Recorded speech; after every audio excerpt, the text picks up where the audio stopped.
Hello. Hello, hello. How is everyone doing? It's going to be a cool day today. It's going to be the start of an attempt to reimagine. Oh, my hand is, underneath this guy, but reimagine this guy. Just follow the fat index finger here. For those of you who don't know, who may not know, this is the Clawful early 1980s. I collect figures, but I'm not that well versed in dates. But this is the you know from the He-Man cartoon and toy series and action figure series. This is Clawful, and he was and still kind of is one of my favorite characters, I guess. Don't ask me because I haven't seen the He-Man cartoon for years, decades. So don't ask me what personality Clawful had. I'm sure it was an awful one. So I don't know much about Clawful.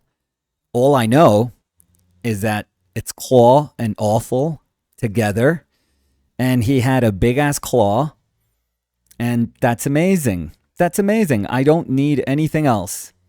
He-Man characters had these chest plates. Some of them had like these weirder armor types, but you could crack them open. That's why you see those little kind of tabs on top of his shoulders and on the sides. You would crack it open and you could see the super buff body. I mean, these guys were buff. It was like the same body type for all of these. There was a hairy body and like hairless, muscle body. But you always liked cracking those things open. It was nice. Um so I just thought he was cool. Honestly, I just thought he was amazing. I was like, this guy is a monster. I guess he has some connection to crustaceans, like lobsters and crabs. And he's got a claw, like a big ass claw in one arm, his right arm, and he's got like smaller claw on his left. An absolutely useless mace, you know. So it was just a horrendous mace that a bunch of characters would come with, and you would just have to like, squeeze it on the outside of his claw. He couldn't even like grab it. So it was ridiculous. So nobody cared about those claws. Like about those maces. I'm sorry. If you had a big ass claw, you don't need anything else. Um, so I remember just loving him. I didn't need to know anything about him in the cartoons. I didn't need to know any backstory. All I knew, he was like a bad guy because you could tell he was a bad guy, and he had a big ass claw. And at the time, I guess I had this when I was younger. I was obsessed with asymmetry, obsessed with it. And I mean, 40 years later, I come to realize that I always thought crabs had like symmetrical claws and they were like exactly the same. But there's like a fiddler crab that has like an enormous claw that they used to like show off to their, potential mates. I don't think that Clawful was doing this, by the way. But I didn't know. I thought crabs were like, symmetrical. And it was just like whatever claw you have on one hand, arm, is the same one on the other side. No, no. Sometimes they have like a nasty one that has like, like a kind of chunky fat one that has like teeth, like human teeth.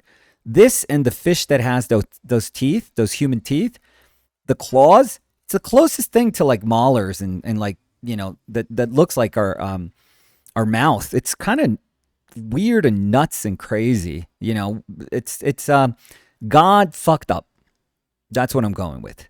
So sometimes they have those teeth, and sometimes it's like a little kind of serrated, claw. It's really cool. It's really amazing. Now, while looking at crabs, because I'm hoping to, not redesign this guy. By the way, let's set ground rules. This is good to do, like at the beginning. I'm not producing toys. I'm not gonna 3D model anything. I'm not hoping to, get some of these printed in like a comic book or a T-shirt or anything. No, no. This is just me having fun with characters that I loved. And the good thing about, coming from a good place, coming from like just pure interest and love for these characters, is that I also find that that gives me license to do anything I want. Like, I'm not creating like what does the next, Superman look like? No, no, no. I don't carry any of that weight. I don't care. I mean, I don't care in that sense. Of course, I care enough to do this video and, try to find a way to make this character my own. But the key word here is making it my own. Like, I need to enjoy this painting process. It's not like I'm being paid to redesign this character. It's not going to be an action figure. It's not going to be a statue. It's not going to be a toy. It's not going to be anything. So this is just me projecting a bunch of the things that I like as a painter and having it intersect with this wonderful character that is Clawful. So this is not about being faithful to the OG design. This is not about, lore. This is not about like, what is the meta design of Clawful and respecting that. I don't need to do any of that. I don't care about that. I don't need to do any of that. I've had fun when I did my my Rogues Gallery, Batman Rogues Gallery. That was the same sentiment. It was like, I don't know. I mean, I've tried to somewhat keep up with some of these storylines in the comic books, but not really. So I don't know much about lore. I just take what I know about it, is iconic about these characters, and then I shift it and make it my own and try to enjoy it as a painter and bring a lot of the sensibility that I have as a painter into these like redesigns. But they're not meant to be anything more than that. It's just playful and fun, and I'm just trying things out because why not, right? So those are the ground rules, okay? But what I can tell you is that I loved these guys. I used to have this, I used to have a bunch of He-Man toys. And I used to have this guy, and I used to absolutely adore him.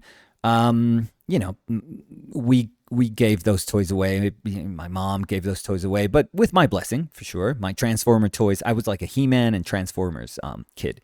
So I was okay with, giving all those toys away. And I'm sure at the time somebody enjoyed them as much as I did. And hopefully maybe, they're in some household and some kid is like still banging, these characters together, fighting out. So I'm pretty happy. I'm okay with that. And I don't care about it enough that I go like, that I have nostalgia for it, that I'm like looking for a mint 1983 Clawful in the box, because I want to have like the character once again. No. I do collect toys, and I do collect statues, and I do collect figures. So, I when I like something, I'll go and, get it. I bought this one used just so you can see that this is not fake. I'm a real fan. I mean, I got this guy like the other day, a couple of months ago, I guess. Don't ask me what series this guy is. This is like a newer Clawful character. You could tell he looks like a newer design. It's kind of nice. I don't like the paint job on this guy, so I bought it because I was like, I think I could repaint him, and I have no idea how to like do this like repaint jobs well. But I've repainted a bunch of statues and a bunch of like head sculpts from a bunch of statues, because I think sometimes the prototypes are amazing, but the production paint jobs are terrible. And usually the sculpt maintains like its faithfulness, but the paint jobs are so nasty that sometimes I'm like, okay, this is nice. I bought it, and I think I could do a better job. And I've done that with a bunch of statues that I have, and I'm super happy with the results. And I do it with oil paint, by the way. So I could care less how this is used, like how you should do this. I don't care. These are mine. I will never sell them. So who cares? So I got this guy because I thought he was really rad. Love the kind of, crab plate in his back.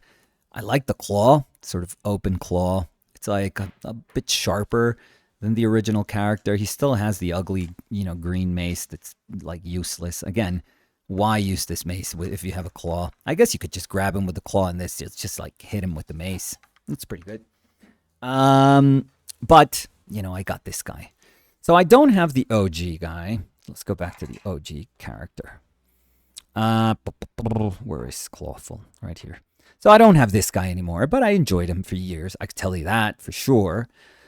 And one thing that I always thought was weird, which is still pretty prevalent in the newer one that I got, is that his portrait always kind of like, I guess I was always okay with it. I was like, yeah, he's lobster claw, crab-like with a claw, fine. Like, I didn't question it when I was a kid. But, with the passing of the years, I was like, what the hell is that face? Like, what is that head? It's just like a big baby dragon or something with like a kind of weird grin and some like fangs that stick out. He's got eyebrows also, like bushy eyebrows. So it's just kind of weird. I always thought like, I mean, the production of these was like, iffy at best. These He-Man toys were produced in so many places around the world that the sculpts were different, the paint jobs were different, always bad. But I mean, at the time we thought this was the coolest thing in the world. So, but I never questioned it. But now when I look at it, I'm like, well, could have been a little bit more complex or a little bit more crab-like or lobster-like. But I also acknowledge that, they had to make it simple. We were kids. I was probably around 7, when these came out, 8. So, that was good enough. I mean, good enough to make me feel that this is one of the coolest things I've ever seen in my life. So it worked. Obviously, it worked. But nowadays, and particularly today, when I'm trying to understand what to do with it, I go like, well, I don't like that head. I just don't. I mean, in a lot of my redesigns, I pay special attention to a portrait, or let's say that the overall design of the character kind of is born from the portrait, or is born from whatever cascades from the portrait, or whatever is proposed by the portrait. Because I love painting expressive heads, so to me that's like a particular focal point, the portrait. So. This is the issue that I have with this kind of redesign. That if I don't like this portrait, which I don't, I mean, total respect, Clawful, amazing, fine. But for the sake of what we're doing, I just don't like. I don't want to hang on to that one, to the lizard, because it is more like a reptile, little baby dragon thing. And even in this newer one, where it's still kind of like a little reptile head. I'm like, well, why didn't they commit to the whole idea of like, just make him a crab or a lobster, just make him super cool. So here's the thing. I would want to redesign his head, to reimagine his head. But here's the thing. Clawful is about that claw. And this is what makes it super tough. Because it almost feels like the portrait should be the claw. It should be about that big ass claw. Like if you ask anyone, what it is that you need to maintain about Clawful that is at the core of Clawful, the essence of Clawful. I mean, it's in the name. It's that big ass claw. So for me as a painter, I'm like, well, I mean, yes, but I'm kind of sacrificing whatever I could do with the portrait that could be, allude to something crab-like or lobster-like, or some, mix of human and crab, some kind of weird-ass mixture.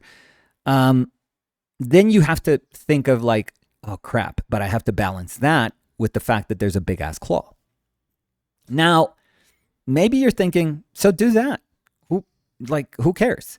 And the thing is, I like paintings where there's like a focal point that is super obvious, like a hierarchical point that is very, very obvious. And in Clawful, it is about that arm. There's no question about that.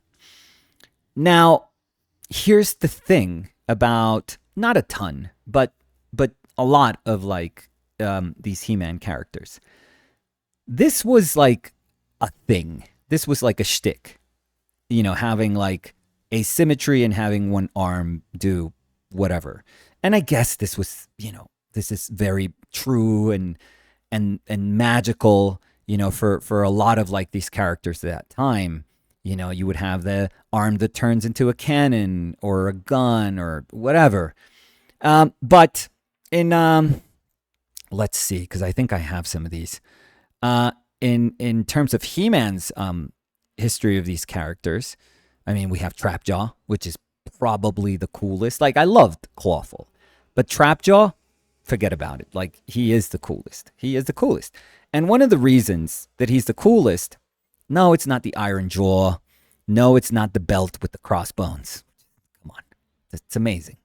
But it was the fact that he had this makeshift arm that you could like change, whatever was in front of the arm. So it could be a hook, it could be a claw, and it could be a gun. So I think those were the three things. And he was amazing. He was absolutely amazing. So we had Trapjaw, which is GOAT. It's amazing. Let me see. Arm. We got Spikor. This guy's probably like D tier. But he did have that trident, and I think he had those things where if you twisted his torso, he would twist back. And if you kept that arm was straight, because you got to put that thing that juts out, you have to insert it in the arm, so it had to be like straight. So it was terrible arm. I mean, these figures didn't have joints or anything, or any articulation for that matter, but having like that straight arm was like, oh God, this kind of sucks. But you would twist it, and his thing was like, this trident would come out, this kind of fork thing would come out. Again, don't ask me about Spikor. He had spikes. This is how deep like He-Man characters were. Spikor, spikes. Clawful, claw. Trapjaw, he had a jaw that looks like a bear trap or whatever. So it's Spikor. Had the asymmetrical arm. Now we have Jitsu with his kung fu golden, hand. Of course, you could like again push that arm back and it would chop. It would chop down. So again, the thing, the kind of gimmick with the big ass glove, metal glove. But was he the only one with a big ass metal glove? No, we got Fisto, who had an iron fist, and you could do the same thing with. I didn't have Fisto because I kind of thought he sucked, but I don't know if he twisted and he just punched, or I don't know if he also did the thing where his arm just came down. If you pulled it up. So, as you can see, I don't remember there being like a lot more characters that had their identity tied to their asymmetrical arm or hand. But these are the ones that I kind of remember. And, I'm just thinking like, okay, so if you redesign a Fisto and you don't paint the fist, you're stupid, It's like, what are you doing? If you redesign Jitsu and you don't do anything with the golden, kung fu chop hand, then what are you doing? If you do Spikor, I have no idea why you would do Spikor, but let's say you would because you want to go into like F, tier territory, like super obscure characters that we have no idea what their personality was. But if let's say you want to go down that very dark route, so you have to do the spikes, but you got to do the trident thing that comes out because it was part of his thing. So if you do Trapjaw, like you got to acknowledge his arm, I guess. And if you do Clawful, it's like, dude, it's 99.9% about the claw. So here's my thing that I don't know if I want to paint like a claw. I don't know if I want to paint a character where all the attention is about that claw. And I guess that sounds like, let's get rid of Fisto, by the way. This is getting weird. I mean, look at that paint job with his eyes. I don't know if I can stand those eyes. So let's go back to Clawful. Oh, yeah. So much better. But, my brain is the sort of brain that works like, okay, so Clawful is 99.9% about the claw. Fine. What would Clawful look like if there was no claw? Or if you don't feel the obligation to acknowledge it? But what would that look like? Or what would that feel like? So that is an idea that I'm contemplating, which sounds like a sin. It's like, you're not doing Clawful anymore if you don't do that. It's like, don't call him Clawful. It's like, don't. If you don't want to paint a claw, a big ass claw, then don't go into the business of reimagining Clawful. I can hear those voices in my head. I'm going to choose not to pay attention because, once again, I'm doing this for me. This is not, like a serious thing. I just want to have fun with this and just do what I always do, which is kind of find alternatives in places that are usually meant to be closed. They look like dead ends. They look like things that, these are checks that you have to tick. These are items that you have to tick. And the first one in Clawful is big ass claw. Tick, tick. So what I usually tend to do is like say, well, what if we don't? What if we don't? What else is there in Clawful that we can kind of play around with? Aside from doing like a big ass arm, which I am going to try to contemplate. So I'll be super honest. Like, I'll try to find a way where I could make it, something that I would enjoy. But my brain is already placing itself somewhere else, I'm going to say. And here's the real reason. I mean, when I see a big ass arm like that, yeah, it's super cool, right? His character shows up. I mean, he's sort of a grunt. I don't think there's much depth to Clawful. You just call upon him when you need a big ass claw. So if there's a big ass can attacking you, you call Clawful. So the only issue that I have with making a character about, this asymmetrical, powerful arm is that my brain, I mean, this is inevitable, goes to Tetsuo.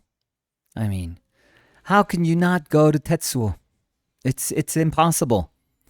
He's probably, I mean, off the top of my head for sure, but he's probably the coolest of those, like, my arm has mutated and it's insanely powerful characters ever. I mean, it's very short-lived, that moment where his arm is just like, blah, and it becomes part of his identity, and then, that thing swallows him whole, and he becomes like this mutated monster kid.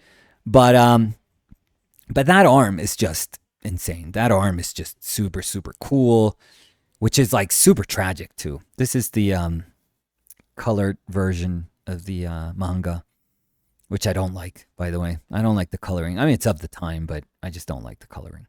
And, I was sort of rereading those moments in the manga. Not quite this one, which is like nearing the end, but when he uses his arm prior to this. And it's super tragic. I mean, when he loses his arm and then he has his like sort of, bionic, whatever, this metal arm. And then at this stage when he's just about to get like, fully, whatever, consumed, let's say. It's super tragic, super, super tragic. So I thought about this. Here's the, I mean, this is like a bootleg black and white, I'm sure. I couldn't easily find like a black and white version of the manga. But But I mean, it's so nice. You could tell that he's like suffering. This is not just like, oh, I can just whip out this arm and, you know, sludge everyone to death with this thing. Nah, this is like, there's a ton of suffering. And when I was looking at this, I was like, well, I hate that this is already in my brain. So whatever I do with this big ass arm that is like the source of power, but the source of suffering for the character is always going to take me back to Tetsuo. So I'm always going to be like, I don't know. Like, I can't get that out of my head. And I don't like to be inside like another character. I don't like to, inhabit so much another character. So, that's a kind of difficult part for me. The fact that there's an idea that lives rent free in my brain that will always harken back to these moments, in the movie and in the manga that I find like incredibly powerful and just almost impossible to avoid, and they are going to tonally affect what I do. So I think that is like a very difficult thing to deal with because you're always going to be kind of referential to those things that you look up to or that you were moved by or that you just find that they are so etched into your brain that they're unavoidable. So I have an issue with trying to make the powerful arm, and not think of this beautiful kind of tragedy here. So let's say goodbye to Tetsuo over here. Tetsuo. Um, um, but my brain started saying like, okay, let's acknowledge it. Let's acknowledge it. So, yes, sure, there is like an Akira, reference there. Let's go with that. Who cares? And what if this character was like just lugging around, like dragging around, think of like I don't even know how to describe this, like a thunking, like thunk, almost like a metal, this, think like this claw weighs 2 tons. Let's imagine that this character has this like uncanny ability, otherworldly ability to sort of deal with this thing that he has to, this cross that he has to bear, to put it in like, tragic terms. So he has to lug around like, this super heavy claw. Like he would never just prop it up. He would never just like carry it like a normal arm. He's just dragging it. Again, source of his power, but also, the source of his tragedy. He has been almost like monkey's paw.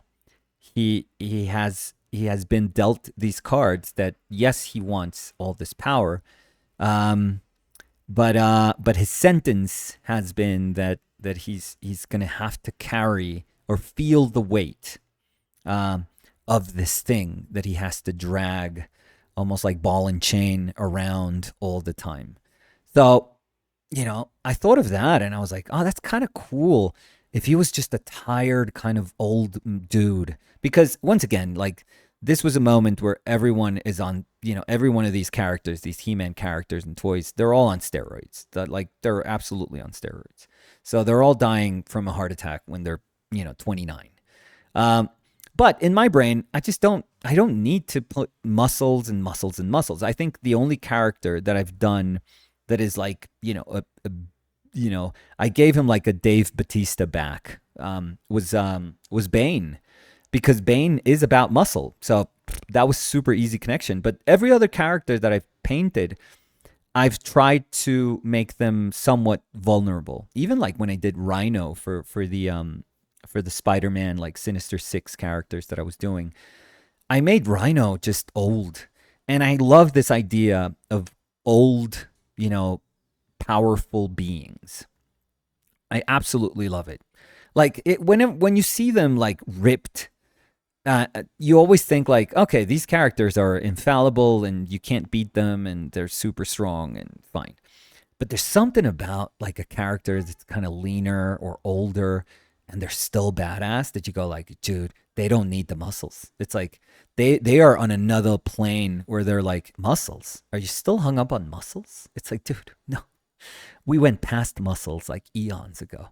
So I kind of like that idea. And maybe when they're older, it's also an acknowledgement of like time also passes by for these like super powerful beings. So it's kind of cool. I've always really, really been attracted to that instead of like making super powerful characters, like visually like strong and powerful. For Bane, it makes sense because that is also like the source of his tragedy, like injecting himself with the venom and, you know, just getting bigger and bigger and bigger. And so, you know, it was almost like impossible not to acknowledge that he was a huge dude.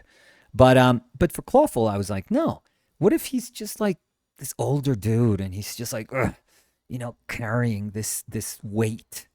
And then, you know, Skeletor Skeletor just calls him up and he's like, hey, we need the guy with the claw. Just like fucking swing that thing around. And he just goes like, ugh, ugh. They call upon him, they summon him. And he just turns into a beast, just like fucking, you know, making that thing fly in super chaotic ways.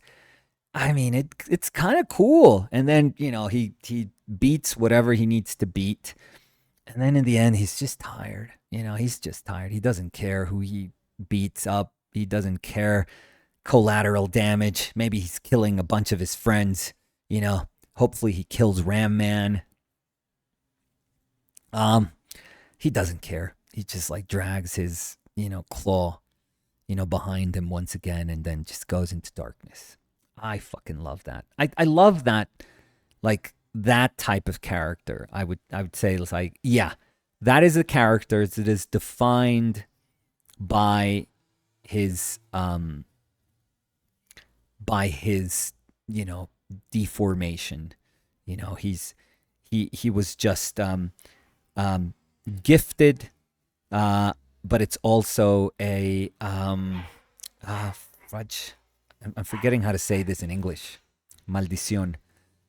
Can I look for that word? Because I feel bad that I don't remember how to say that.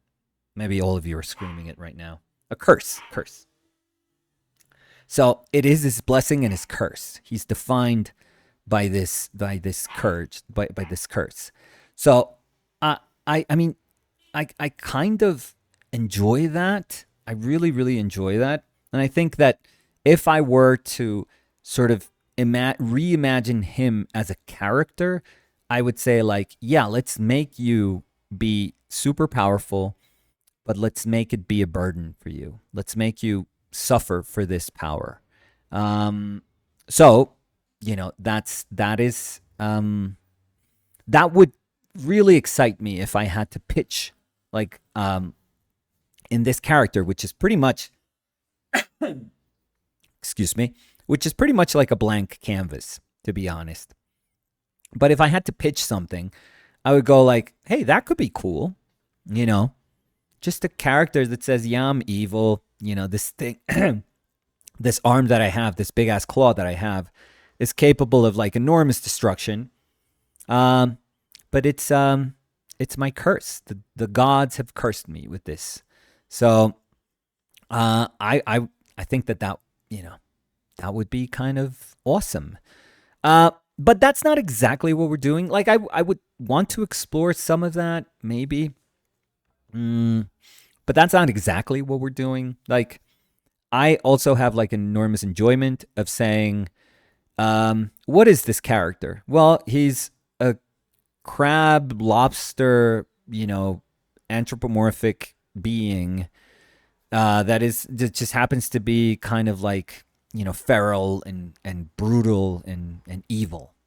So I'm happier also just saying like, okay, this is the meeting of a man and crab / lobster, and he just has to appear, you know, evil. And so I do like the ability to say this is a man, you know, that there's like a humanity to him that hasn't been lost, let's say. It almost feels like these curses are weightier when they are, I guess, gifted upon like a human being or something that reminds you of somebody's humanity. It almost feels like a human being has to, the fact that we could imagine us beings bearing that weight, that pain. It almost feels like, oh yeah, that's kind of cool. That gives that character kind of gravity. So I do want to be able to maintain some of his humanity, I guess. So I don't know what that means, but maybe in the hopes of finding another road different from the dragging of the claw, we can maintain some like a sense of humanity and have the claw slash crab slash lobster part be perhaps part of his identity, maybe in his portrait, and maybe that's enough. Maybe because I am interested in thinking like, well, how much do we have to say, or aside from the portrait, that would give this character like a little bit of interest, that would make him interesting. So I think that's where my brain is at. The fact that it goes into two directions. The cursed one, with this with having to drag and use this this very chaotic, uncontrollable almost weapon of destruction, and the other side where it's just like a human that was very unfortunate, and he just got blended and twisted with like crabs and lobsters, and he's like an embodiment of pain, but because this kind of weird intersection happened, which is kind of nice, I feel also. And I think that if I concentrate on that, I could concentrate on the fact that there's a human being intersecting with these crabs and lobsters. So I think those are my two roads, and I would love to explore the two and see what happens. How far am I going to take the two? I don't know. I don't know if I'm going to end up painting just one or painting both, because once again, I can do anything I want. So, this is not a matter of, this is not a job. I don't have a deadline. So I can just do whatever I want. What else do I have here? Oh, okay. I'll show you. So I'll show you what I think are traditional but contemporary, but traditional reimaginings of some of these characters. And there are like a little more classical versions of these sculpts that have been, have other paint jobs, other color kind of color relationships, let's say, that harken back to like these OG characters from He-Man. That there are a couple of statues that I have. I'll show you a picture, and I'll show you a 3D print that I bought from that is like the work of this dude. His name is Paul Braddock. Let me show you. Let me show you first what I'm talking about. This is easier if I show you. So here we go. So those two are two statues that Tweeterhead has done. These are mine, by the way. I bought these. I'm very proud of these. These are freaking amazing. And love. I mean, I never cared about Merman, to be super honest with you. But when I saw their Merman, which is, if I'm not mistaken, the first one of these that they came out with, maybe, I think so.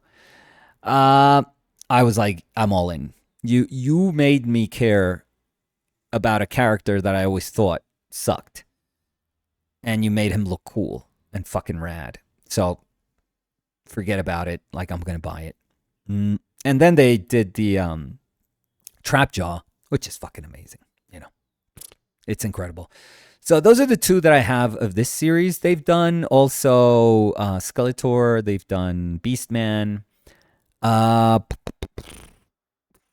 I mean, they've done He-Man and Battle Cat, and oh, they're doing Sorceress. No, not Sorceress. Maybe. Um, is it Sorceress? Let me see. I don't want to. I don't want to say stupid stuff. So.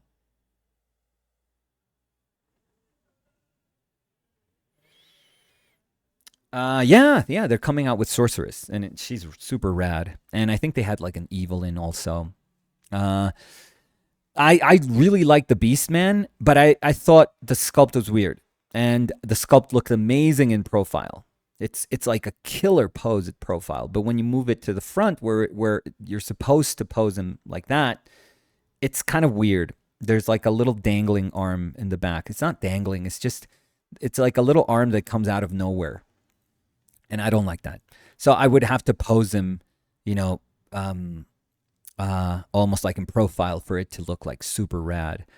But these things are expensive, and I literally ran out of space. So those two, the statues are Tweeterhead, and the 3D print is a print of Paul Braddock's like design, one of Paul Braddock's design. So follow him on Instagram; he's amazing. Paul Braddock, Braddock. So he's freaking incredible. And I saw, let me see if I can give credit to everyone, because I don't want to do this. I want to give credit to everyone. So I saw Stuart Good from Studio Fantastical Creatures. That is his IG account, is his Instagram account. Studio Fantastical Creatures. And he actually he's a really, really super talented painter. He does amazing paint jobs. And they look like very traditional paint jobs. It's not like a lot of like airbrush and, I don't know, like kind of glitzy and weird. I love traditional paint jobs. I really think sometimes an airbrush, when done properly, it looks amazing. But sometimes it's more of a shortcut and it doesn't look that cool. But if you want to see somebody who does like great, he actually is in charge of 3D printing stuff. With Paul's permission, and then he does like these beautiful paint jobs, which is beneficial for Paul because he sells like his his files so that you can print them and you can paint them yourself. Like I haven't been able to paint this one, which I want because that's what I want to do when I retire. And just think of painting in a very abstract way, but actually spend my days just painting these like, figures. That would be me in a very happy place. But I haven't had time to do this because that takes a long time. So I still have to prime him and then eventually paint him. But I still love him. And when I got him, I was like, this is what Clawful should be like. This dude this is like a crab man. So he's very much like a crab, but I was like, this is Clawful. Like, fuck it. He's got 4 arms even. There's another one that's called Forearm. Is there another one that has 4 arms that's called Forearms? I don't remember. But I remember there's like 2 dudes, like twins that have, no, but they have like 2 arms. I forget if there's a character with 4 arms. I forget. Sure. There is like a 4-arm character in the comic books. Isn't it like a Marvel character? It's called 4 Arms and he has 4 arms. Anyways. But he's got 4 arms and, 2 of them are like little, T-Rex arms. And then he's got like nice cool claws in the, for both his arms. And he's got a crab head, which is fucking cool. And when I saw this, I was like, oh, fuck. Like this should have been Clawful. Like, why didn't they go all in on the crab thing? Like, it is so fucking rad. So hopefully if Tweeterhead is looking at this, they should hire Paul and they should ask him to do the 3D model for this. So if Tweeterhead, I don't know if they watch this video, probably not. But if somebody that watches this video that knows the guys at Tweeterhead, they should hire Paul and ask him to do a fucking nasty Clawful. And I would buy it 100%. So here's the thing. So I'm in love with that thing, and if Tweeterhead never comes up with like Clawful, I'll just paint this guy hopefully when I'm 70, and he'll be part of. I'll call him Clawful, and he'll be part of my He-Man, characters here. The only thing is, he's a crab man. Like he's a crab man, 100%. Just a crab walking in an erect fashion. So that's awesome for Crabman, but I like the man type, the man part of Crabman. Like I love the humanity in these characters. So I need a little bit. I need a little bit of like human being in this equation. So it can't just be Crab that suddenly just can walk upright, that has like arms like we do and legs like we do and holds up his head like we do. So there's things that I would there's things that I adore from this, but there's things that I would kind of, shift and change. So for sure, this guy's going to kind of help me, and this is going to be true for almost everything. Almost everything I've done, by the way, if you need to know, I have so many of these, I mean, not statues, but I have so many toys that I can pose and, turn and see how light kind of models form. So I can use them as reference all the time. So it's the coolest piece of reference. I think Alex Ross usually says that he uses toys for almost every single thing he does. He does photo shoots, but he also uses his toys constantly. So it is an amazing bit of reference. So anyways, so Paul Braddock, check him out. He's amazing. Also check out Stuart Good at Studio Fantastical Creatures in Instagram. Props to him, fantastic painter. Super cool 3D prints over there. So talk to him if you need to buy something off of him. Super nice guy, very professional. So really cool. Anyways, and always, at least buy the files. If you're buying from Stuart, buy Paul's files. Tell him he's awesome, and he'll be happy about that. Anyways, so this to me is like perfect, but I want to see what I can do in paint. This to me is like super cool as like statues and sculptures, but I want to see what I can do, what I would do, like me with my own paint sensibility in paint. Okay. So let's say goodbye to Tweeterhead and Paul. Let's say hello again to this freaking amazing dude. And let's put him off to the side, actually. So let me unlock him. And okay, I didn't unlock him. No, I did. Okay. And let's resize him and put him off to the side. Like, here you go, Clawful. Thank you. So, true to how I am, to how I go about doing things, I'm not going to attempt to just draw this character, out of nowhere, out of my butt. Because even though I can see Paul's character and Paul's like understanding of that crab, like 3D understanding, which is super cool, because the closest thing that I could do is actually go and buy some crab and just kind of like look at it and paint it or draw it. But no, I'm going to do it with a bunch of pictures that I downloaded off the internet. So I need to kind of understand a little bit better what lobster head looks like, what a crab head looks like, what those claws look like, because they're very different from crabs to lobsters. So I want to see how much wiggle room there is to just fucking do whatever I want with it, and I want to see what things I kind of have to hold on to so that they speak of lobster or they speak of crab, and we can use those things in the in our hopefully our design down the road. So I'm going to start with like simple stuff first. So I need to like pick I thought I had, yeah, I'm going to draw this little guy. So I need to first kind of attempt to understand, and I'm not going to spend like a ton of time here, but attempt to get the vibes of what a crab, how a crab's head, works. Because prior to this, I didn't know they were so different. I mean, they're ridiculously different. All of them, like all types of crabs, and I mean, they share some things. There's aspects about their design that are shared, but they are freaking. They're all weird and different. So I need to understand what I need to hold on to, and where I can just have liberty. I mean, all these like little plates under their like what would be if we try to like like implement what do you call that? The anatomy that you kind of go back to human beings. Oh God, that vets do this. I forget. And my dad was a vet, so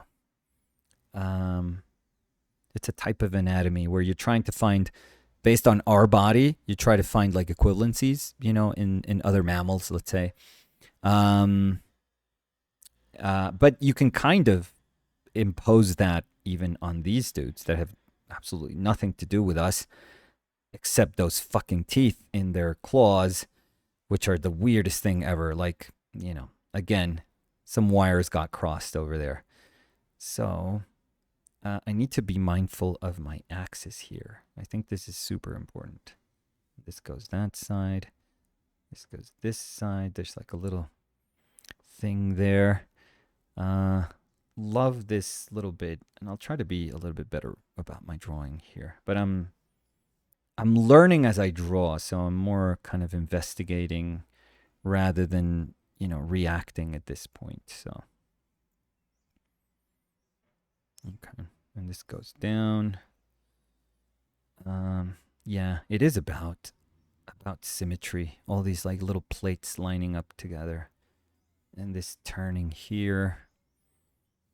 This goes around, and this one has one that kind of wraps around here also. And then you got these weird fleshier moments where these joints are kind of born from, not fleshy as in the flesh that you eat when you buy like a crab or a crab claw, but no, but it just feels fleshier, I guess.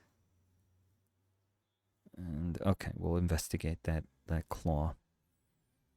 Okay, so if it's born here, try to find that one there.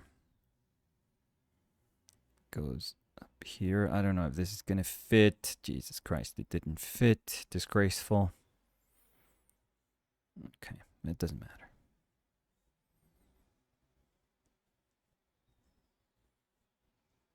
Nasty ass teeth inside.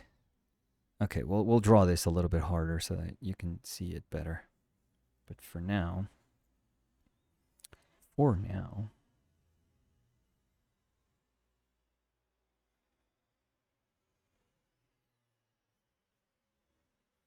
and we'll try to see what we can begin to learn about these things, at least visually, or the construction of them, and the potential of using these things in our design. But first, let's see what else is here. Okay.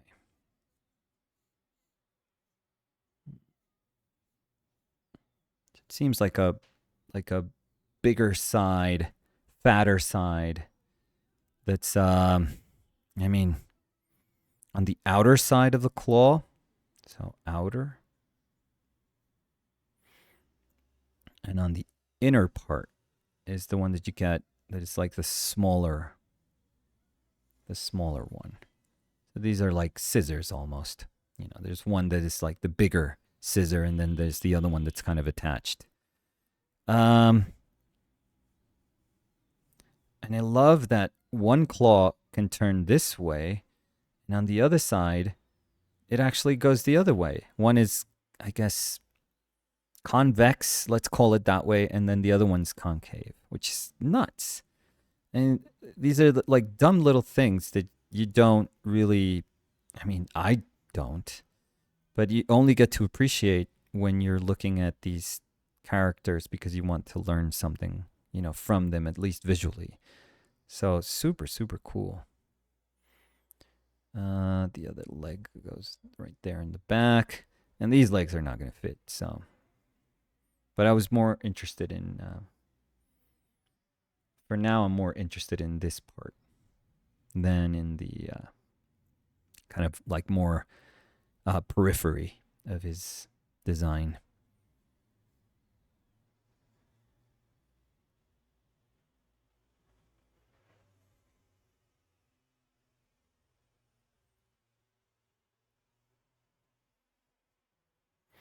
Okay, let's see if we can clean up this drawing like a little bit and pay some attention, but not a ton of attention to the drawing. Like I'm not thinking of doing a nice drawing here. I'm just doing a drawing as a kind of very simple approximation of what the hell does a crab head look like.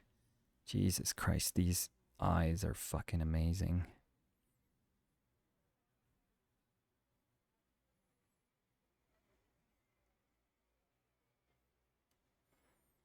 That's really, really cool. Super rad. Okay, this thing kind of goes up. And he's got almost like lips here.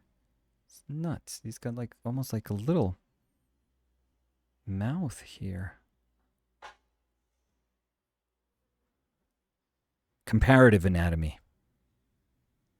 There we go. Comparative anatomy. I'm almost sure that's what it's called. I think so.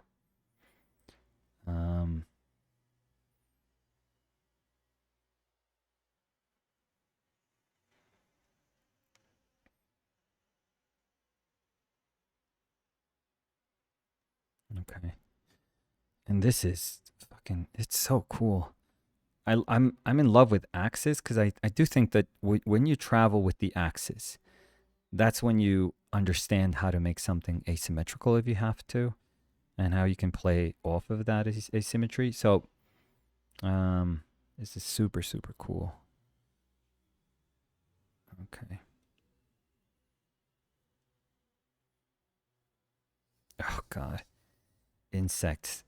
They should be the one thing that you look at when you're doing like freaking armor or alien armor.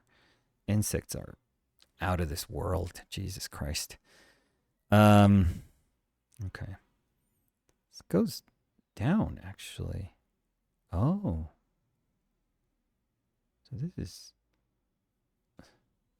And let's see on the other side. Where is that on the other side? It's like here, here. And then it goes down and around. Okay.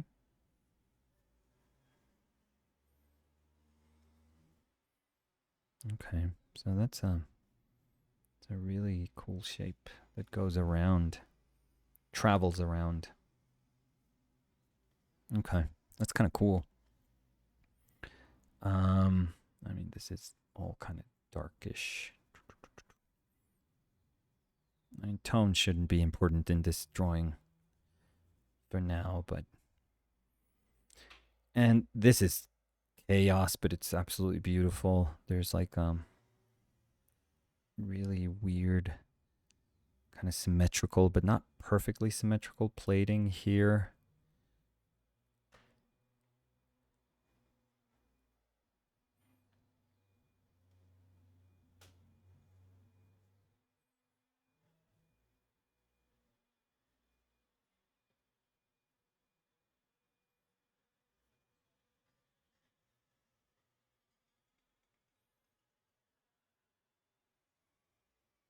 Okay, the axis is over there, so this does more like that.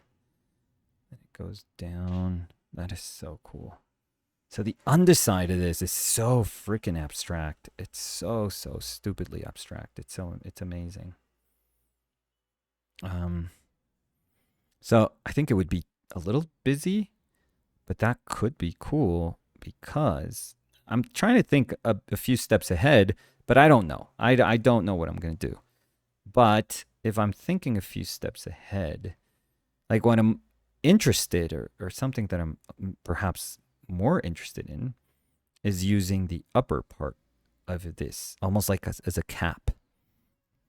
That could be super, super cool. And then the lower part, which is super abstract, and we would have to deal with all this plating and kind of sense of symmetry of like weird, very almost like puzzle-like symmetry. Instead of having to deal with that, we would just have to deal with like the human being, So that's kind of nice that this could be. We could just almost forget about some of these things. I mean, be inspired by them, and when we would have to generate like a sense of transitioning from this to the portrait, they would have to meet in like a super cool place. But it could be interesting. So now we have all these like little spike things here, which I think we can solve them. We can just hint upon them, just doing like this little kind of cast shadowy thing off to the side, which makes sense with how this kind of juts out on this side. And then this does this. Okay. Yeah, so this bottom plane for sure is something that I think we could kind of sacrifice. But I love this upper part. So love the upper plate, the upper part. I don't even know if you call it plate or if you call it a shell. Upper shell. Love that. I think we could work with that for sure. Okay, so for our first kind of introduction, that's something that I'm learning. That yeah, this design is freaking rad. It's amazing. This thing is incredible. But for what I'm hoping, which is once again the sort of intersection of human being with this kind of beastly character. So more not unlike the Pirates of the Caribbean. I forget which movie was that. But where you had all these like shark character and like barnacle character with Davy Jones. Was it? So yeah, those characters were freaking amazing. So I would say it would be more like that.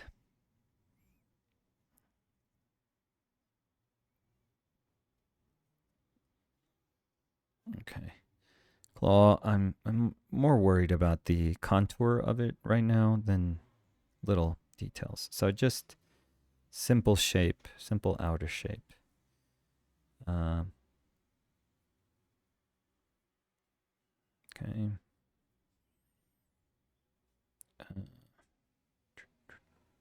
I still want to see those shapes and I want to see how they connect.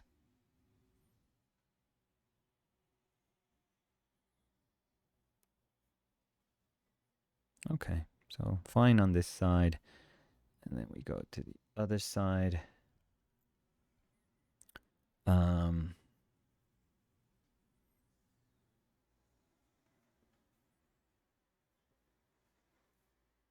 Okay.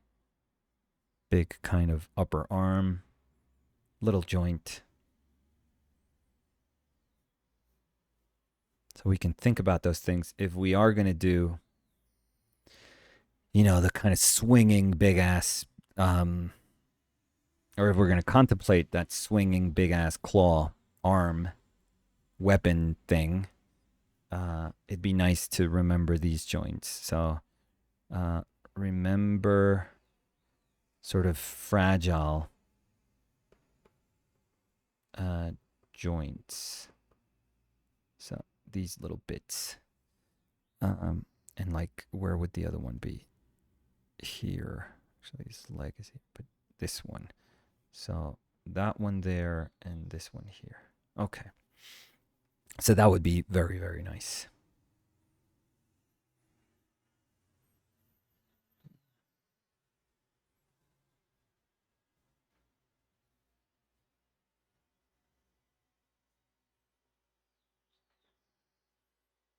Okay.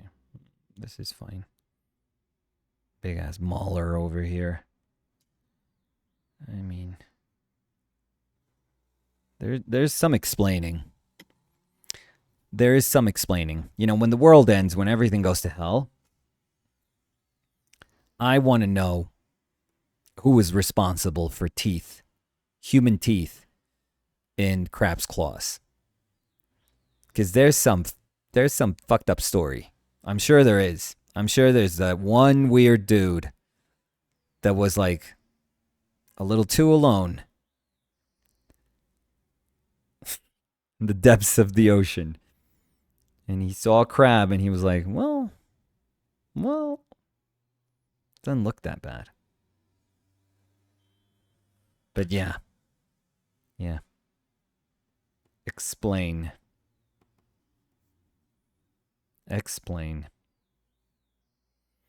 Okay, and then these legs that are going to go off our page because I wasn't thinking of fitting this character here. Which I should have, but doesn't matter.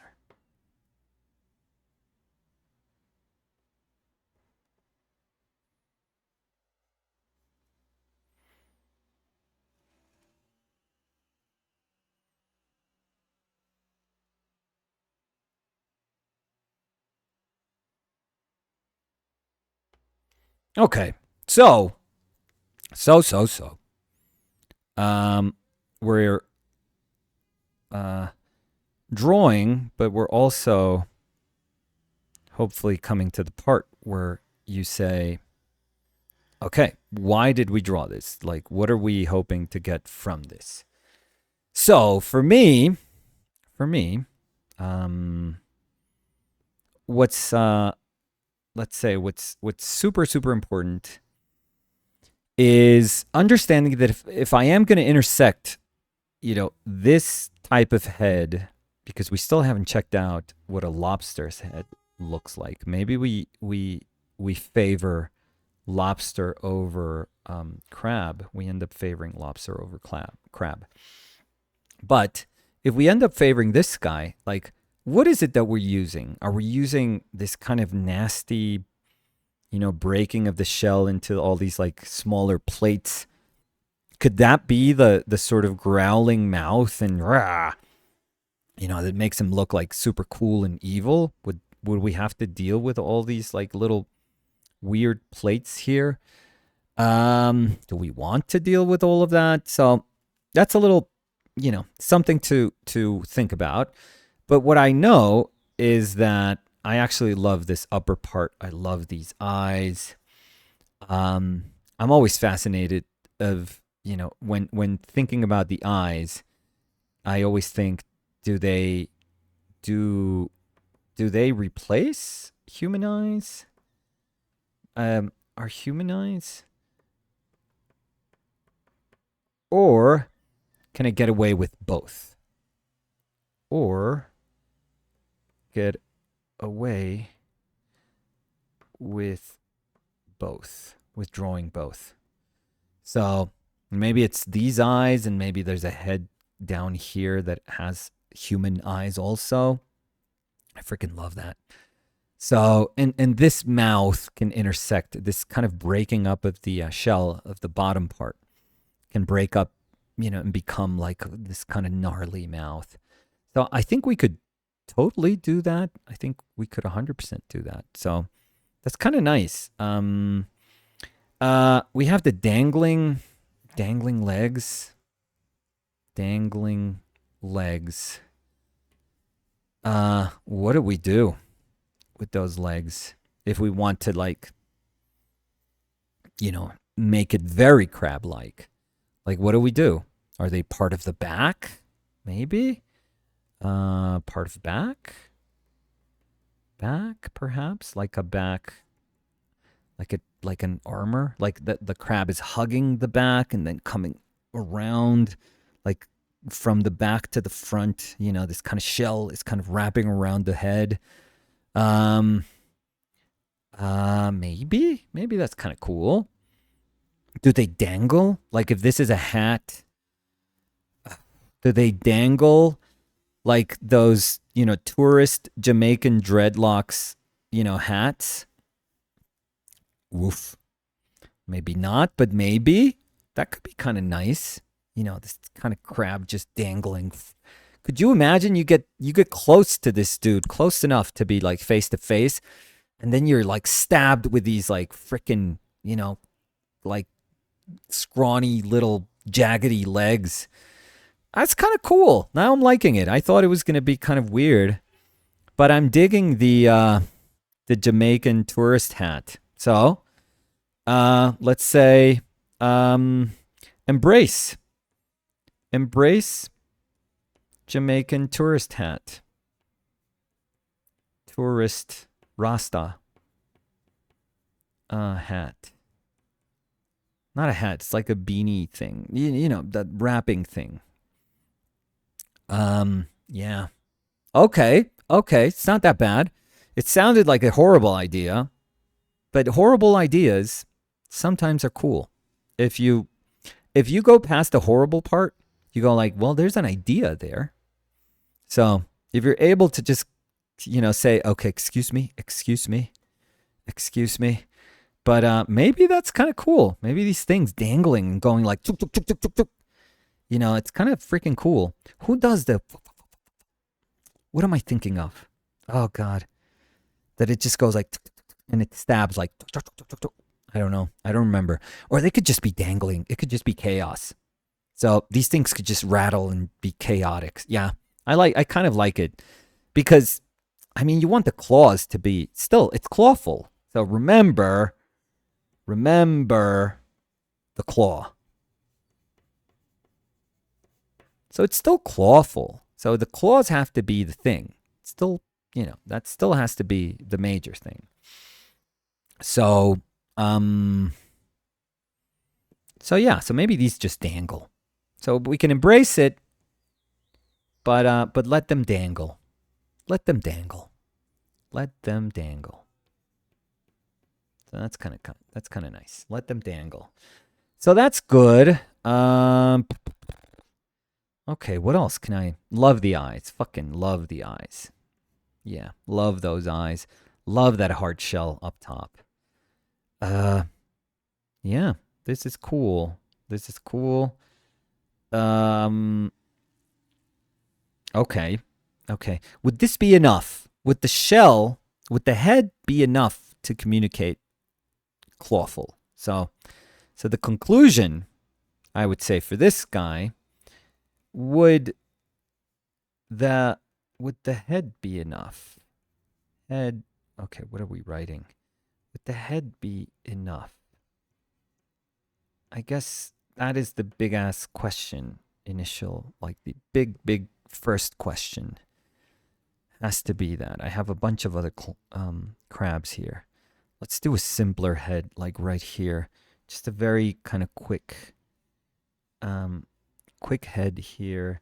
Just kind of nice because this goes here, but this one just kind of wraps around here. Oh, it actually goes way around. So it's not like, it's like a UFO around. And then there's, that looks like a brow. It's so fucking amazing. It's so cool. This thing looks like a brow. Looks like a Michelangelo brow. Okay, where's my axis? What am I doing? Here's my axis. The eye is a little too far away. He looks like a nicer guy than this one, though. They kind of insert here. Oh, he looks a little sadder. And he's got this tiny little mouth here.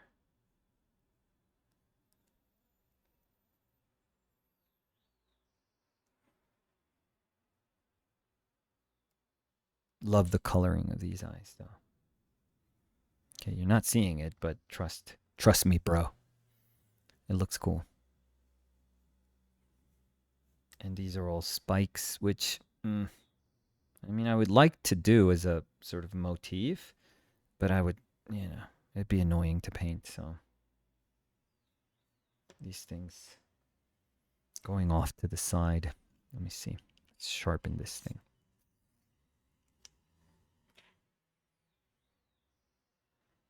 Okay, so let's try to give some shape to this. Okay, this goes down and then it's symmetrical. Okay, this. And then it does that. And then it comes from way back. And it has the little serrated thing that goes tuk tuk. I'm going to simplify it. Who cares? It goes like that.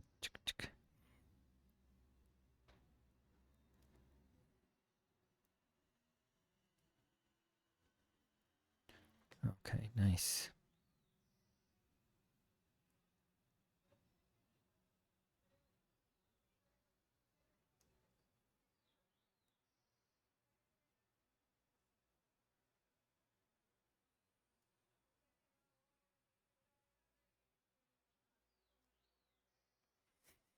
Love that those little eyes, those little like Bambi eyes.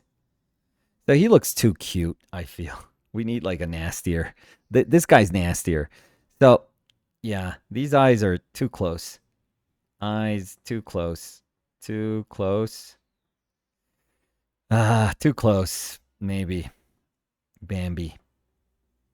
Babby. Jesus Christ. Bambi. Yeah, a little cute.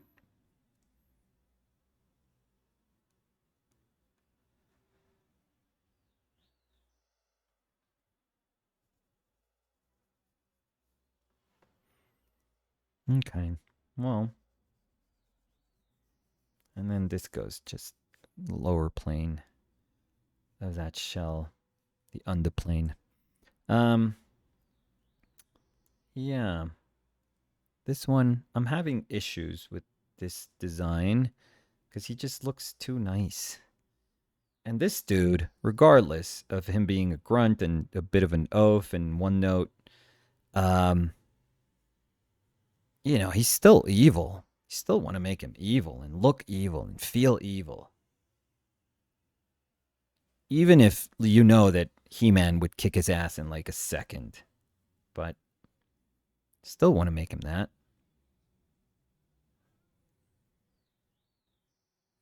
Give the illusion that on a good day, he could, he could stand toe to toe with He-Man. On a good day.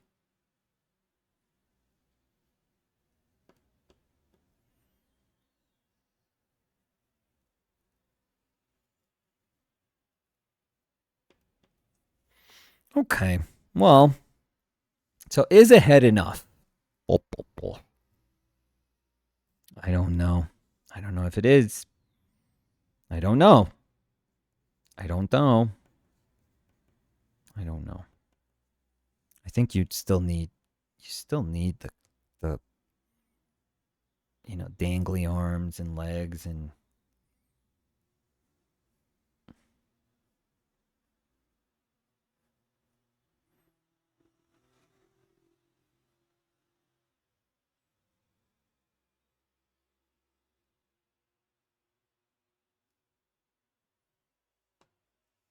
eventually the claw.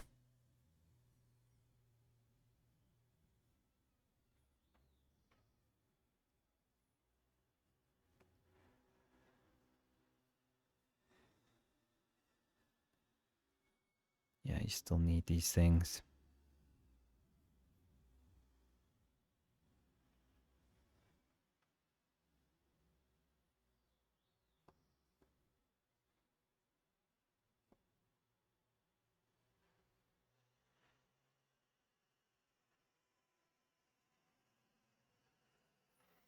Yeah. So look, even like such a simple little drawing, simple addition to this. So I don't know I think the answer is yes.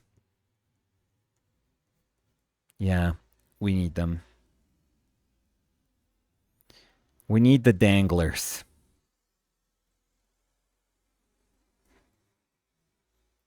And obviously the claw. So we need more context. If we are going to make him top heavy, which is really weird. So this is the reflection of trying to make him top heavy. So let's group all of these thoughts in thinking of him as top heavy, because we are attracted with the upper part, with the upper part of his shell, not the underplane, but the upper part. So that would make the character a little top heavy, because I can't imagine him giving him this head. And if you look at Paul's like sculpture, that's actually like a really good guide. He makes like a big ass head, smaller body frame, and the claws are like a little more proportionate to that body frame. So it is a top heavy character, and he's got claws for hands, but nothing that would look out of place. Because if you make him top heavy, the risk is, how do you balance then making like the head be super ornate and busy and chaotic? Because it is going to be busy and chaotic. Busy and chaotic if we choose for this to be part of the upper part of the design. How do you balance like so much information up top, and then you would have to breathe a little bit, and then big ass claw? But what I don't like about those designs is that you usually, or designs in terms of like an abstract design for a painting. So let's say there's a center of attention here, but there's like another thing here. And usually there's a gap here because you need to travel, right? And when you travel, you can't find things that are like super relevant to whatever it is that your subject matter, whatever it is that you're painting. You want literally to just have a road that you just travel through, and it could be like a nice road, but it needs to be a road first. It doesn't need to be a destination. So you can't just have destination everywhere in your design of a painting. So what's very tough is that, I can do paintings, or I can relate to paintings where a lot of weight is put up here. So you make a top heavy painting, or you make a painting where a lot of weight is down here. So you make a bottom heavy painting where the base is usually, pulls you down, and your brain kind of relates it to gravity. So you're kind of super, like familiar with that feeling of having something be weighted down. So that's super, super cool. But what I always find trouble is in attempting to balance these two. Because if you have just a weighted moment in within the hierarchies of your painting, if you have like a very weighted instance that is asking for your attention, but then your eye also notices that the bottom, right across the painting, like you have to travel downwards to the painting, to the other kind of hemisphere of the painting. And there's also something that is asking for the same amount of attention. These could be different shapes. This could be the little crab thing here, the little, and this could be the big ass claw down here, let's say. So let's say if we want our thing to be that, like crab head that intersects with human. So I don't know, let's give him like a little mouth here, and a neck, and then there's a body, and then there's crab. But you're almost like saying, I got 1 and 2. Like once again, you're ticking off boxes as if they were like a grocery list, and you need those 2. And you go like, okay, I got 1, I have to do 1, and then I have to do the other one, but I want them both to be cool. And perhaps you enter into this very, very sort of trap-ridden area where if you make them equally as interesting and as cool and as sort of like attention-seeking, your eye is just going to go nuts. It's going to go crazy doing this, jumping up and down, up and down. It doesn't know where you want it to go. It'll just kind of like, bounce back and forth, back and forth, back and forth. It's such a speed that it's annoying. It's very, very annoying to see paintings. And this happens, sometimes in painting.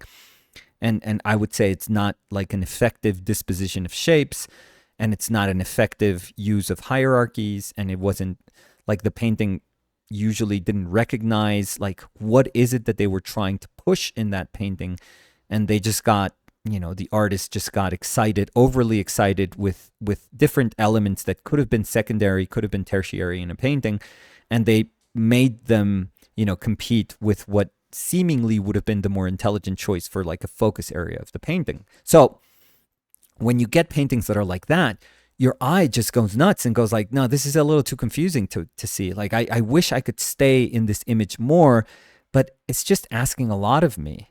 So what you usually have to do is find a way to say, so what is my painting? Which one would I choose, out of the two?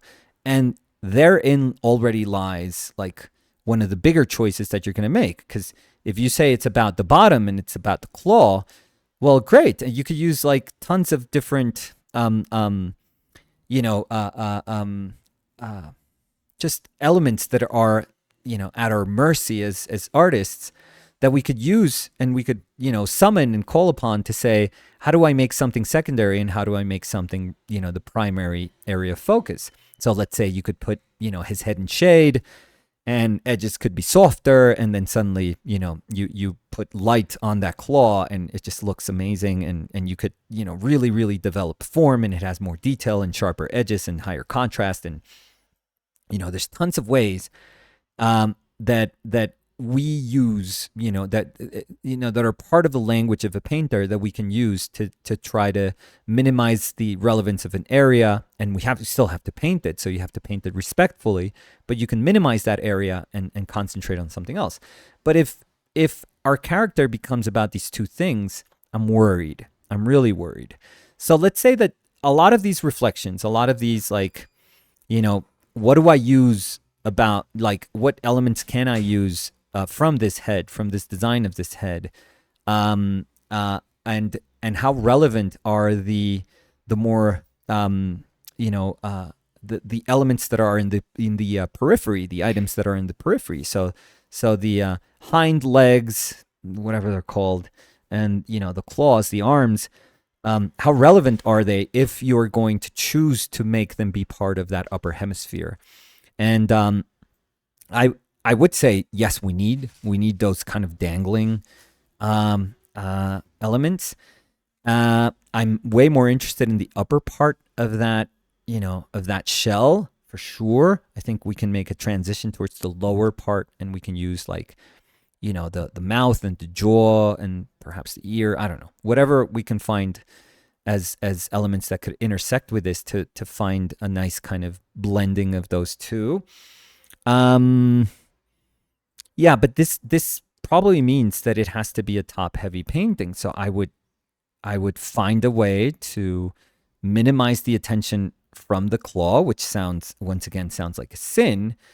But it could be super cool. It could be super cool to say, can we maintain Clawful's essence without the big-ass claw? That is the question here. So let's write it down. Can we... You're not going to be able to read this, but can we maintain, let's call it clawfulness. Clawfulness without the claw. Without the, let's call BA, big ass. The BA claw. And I don't know if we have answers right now. We don't. But at least we're posing questions. And by the way, the eyes too closed. No, look at these guys. These guys going on separate directions here. Boop, boop. And look at these guys just going like this. No, we need to sort of avoid this, or for now, be careful about it. So be careful. Let's say be careful. Be careful about eye gesture. Yeah, gesture. Okay. So, good. Good. So, aside from just drawing something, we're already kind of placing ourselves in what we want from our design, and we are recognizing areas that can become traps and can become very difficult to deal with if we just allow ourselves to just let these things go unchecked, particularly the almost like making the painting become about two equally as heavy, upper hemisphere and bottom hemisphere. So if we cut it down the middle, those two are just seeking our attention equally, and that's not going to be easy to deal with, and that's definitely not something that you want. So we need to be very mindful of this. And in terms of design, we're already recognizing that crab could be cool. I thought I would favor lobster more, because I think lobsters have like a cooler head. Should we do that now? Now that we're in like, oh god, I tore this up. Do I have my? No, I don't. Where did I put it? Oh, it's over there. It's okay. It's okay. Everything's okay. Let's see. I mean, these drawings, I never do anything with these drawings. They're meant to like teach me stuff, but they're not meant to be like nice drawings. Is this sort of lined up? Sort of. I think it's in a different position than what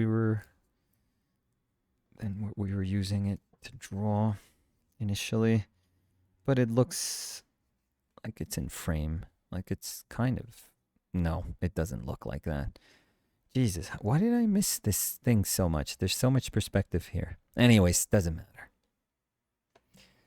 Okay, because I still had, I have a bunch of crabs here. Oh yeah, distance of the eyes, super important, because I have other crabs that the eyes are going outwards, not just kind of like inside and here with a tiny little mouth. I don't like that. Let's look at a freaking. I found this photo of, yeah, it's so much more nasty, of a lobster. So let's go with lobster head. So lobster head. Why I wonder why they opted for like this lizard head thing with Clawful. Where is the placement? They're around here. Oh, it even has like, they have brows, dude. They have brows. So you know what? Props to let's give him props to OG Clawful, because instead of brows, so instead of acknowledging the cool brows, acknowledging cool brow like shell,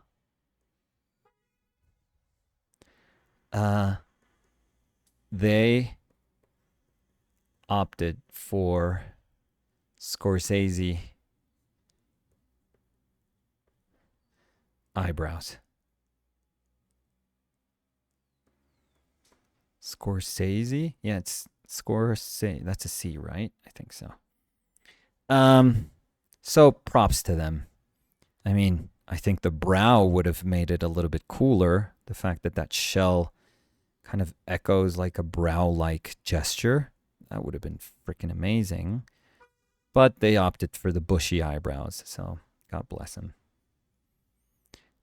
This is a lot bigger, I feel, if for the head. Although, I mean, we don't have to give him like a super big head. But it is a little bit bigger.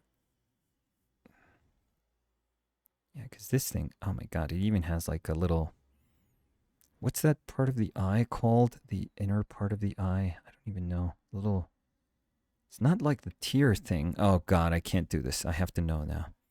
I'm talking about this little thing, the inner part of the eye. So, part of eyes. Jesus Christ.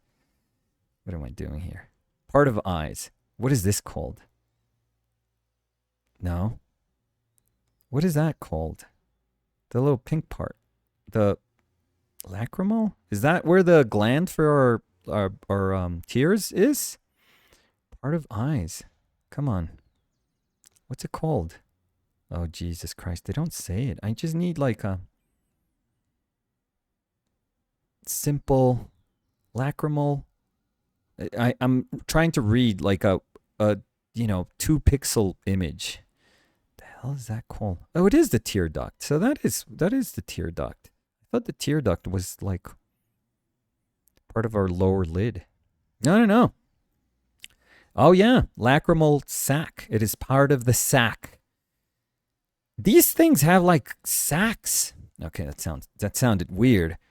Again, these eyes have like little moments where it looks like a lacrimal sac. Once again, same dude, same guy, because it has to be just the one guy. Same guy has some explaining to do.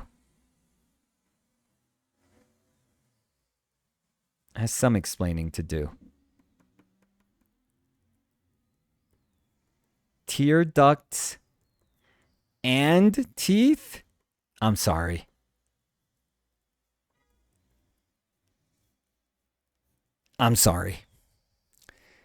One would be fine. One would be like, oh yeah, it's some weird DNA thing and just God is a mystery. Fine. Two? There's something fishy going on here. I'm sorry. Okay.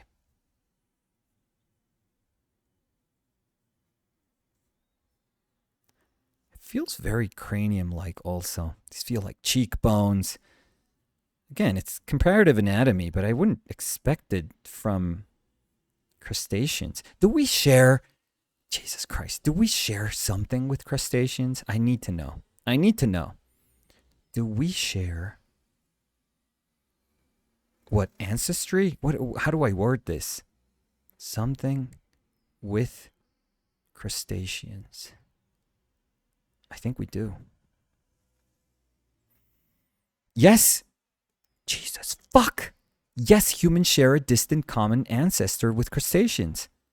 Both are classified as arthropods, meaning they have segmented bodies and jointed limbs, a characteristic that distinguishes them from other animal groups. Fucking A. Common ancestor that possessed the basic arthropod body plan. It's this guy. That was the guy. This was the arthropod body plan guy. Fucking sicko. I knew it. It couldn't be just a coincidence. Like, of course we do. Of course we do have so much in common with these fucking amazing things. Oh, look at this antenna. Yeah, probably. What do you call these that come from their mouth? Antenna also?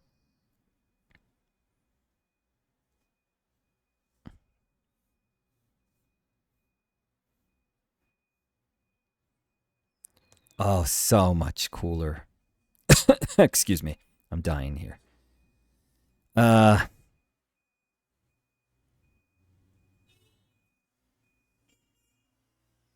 wow. It's like a little gap there. These things are alien. I mean, we're all alien. Jesus.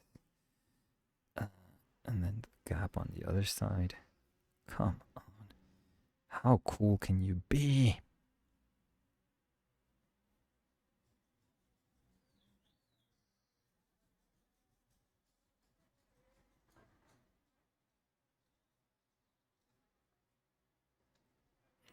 Yeah, forget it. Way, way cooler. So, fuck. Now we have like, I mean, not a decision to make, but why couldn't it have been called like lobster dude? I Oh, so much cooler. And this thing looks like a cranium. I mean, I've seen my head sometimes after a shower. Kind of looks like this. Reddish hue and all. Oh, it's so cool. No, forget it. It's so freaking cool. Okay, so this is going to be weird because this is, or we could mix it, but this is so much cooler. Like, so, at least initially, so much cooler. And I don't know if I think it's cooler because it's simpler, maybe. Simpler? Let's question mark there.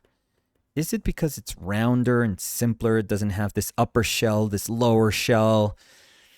Is it that it's just rounder so I can imagine it more like a cranium? You know, is it cranium like? Is that the source? Question marks better. Is that the source of my feeling at ease with that bit of design? I don't know. I don't know, but yeah. Maybe there's like a reason why all those kaijus that are based on, these are pretty much like enormous insects. Maybe there's like this instinctual connection to them, like they are this darker side of us that we kind of, you know, ancestrally acknowledge. I mean, we have no idea. Human beings, we lost our instinct, or we think we lost our instinct, but it's fucking in there. Like, you can't, you know, grow from millions of years of evolution and not have like remnants of these things that kept you alive, these very things that literally kept you alive for all those millions of years and made you evolve. Like, forget it. Like, they're there. I think that when we look at these things, it's like, I see you. I see you, Jeff. You fucked up freak. Yeah. Yeah, but this is really good. And the thing is, I can 100% fit in a head into this sort of anatomy. So this is totally cool. Now, I'm looking at another lobster that looks more shrimp-like. So let's also investigate that one. That has the where would those be? Well, around here. Let's say they're here. And it's more shrimp-like because it has like this nose that goes down like that.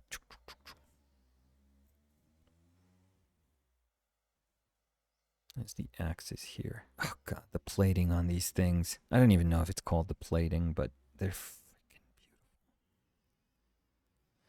I mean, I'm starting to understand Jeff.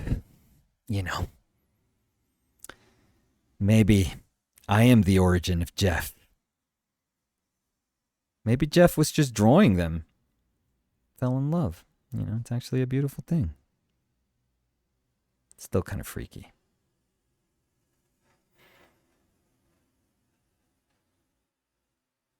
Okay. So, what is this? This comes out like that, and then these freaking antenna thing. Are they antennas? I need to know. Let me see. Oh, that one's a little too low, but fuck it. It doesn't matter. This one can be higher. Who cares? Jeff cared. Jeff would have cared. Okay, and these things go miles. They go for miles. Well, not miles, but you know, they're long.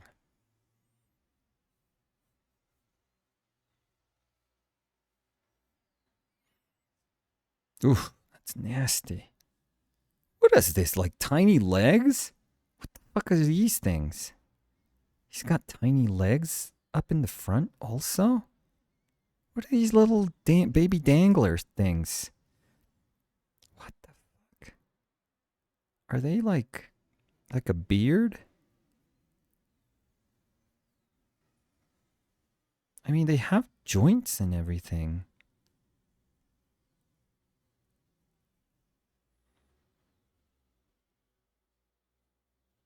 What the hell am I looking at here? And then there's these two other things. I mean, this is a little too complex, honestly. I like the sort of chaos that there's like dangling things here because I could do a lot with painting, just freaking letting my more expressive side of painting just take over and be like, well, yeah, and there's this thing that flies off his head or whatever. What is this? Why are these? What are these things?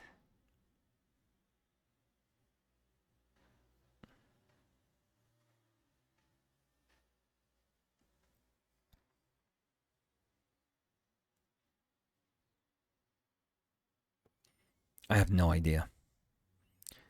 The good thing is, like, this thing looks fucking evil. I mean, for sure. It's got the saw little serrated thing on his, kind of protecting his brain. Do they have brains? Anyways, it's got these little two things to join up here. It's too much. Too much, dude. Too much. For sure here.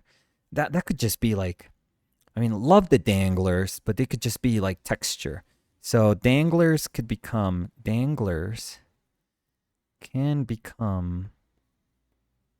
sort of I don't know, like a like gritty texture, like gritty texture. Almost beard like or something. I don't know. Gritty texture. Let's just put it like that. That's kind of cool. Yeah, but a little too much. I think I would like it simpler.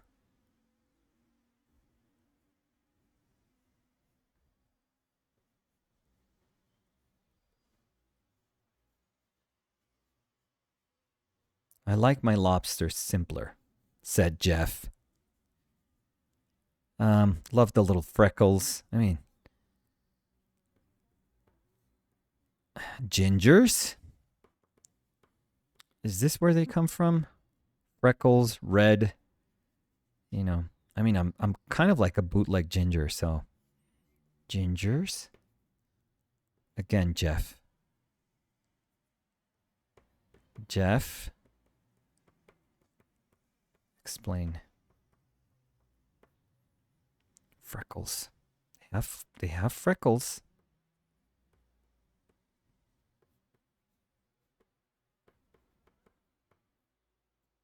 So, nice.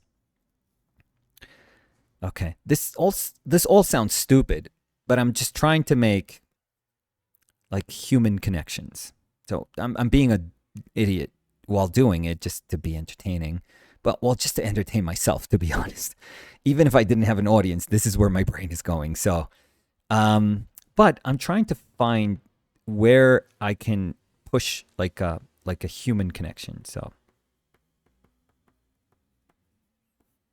all these things sound dumb, but they're actually kind of relevant. They make me kind of place myself in what could be the moment where there's a little bit of humanity shining through, like this joining, this monstrous joining, talking about Jeff, this monstrous joining of human and crustacean. This arthropod wedding, apparently, it wasn't frowned upon millions of years ago. So, okay. So, we're good. This is good. Let me check. I want to see if it's literally antenna because I don't want to call them antenna. Do crab heads have antenna? Oh, God. Please type. Do crabs? No, not crab heads. Lobster heads. Do lobster heads have antennae coming out of their mouths? Coming out of their mouths.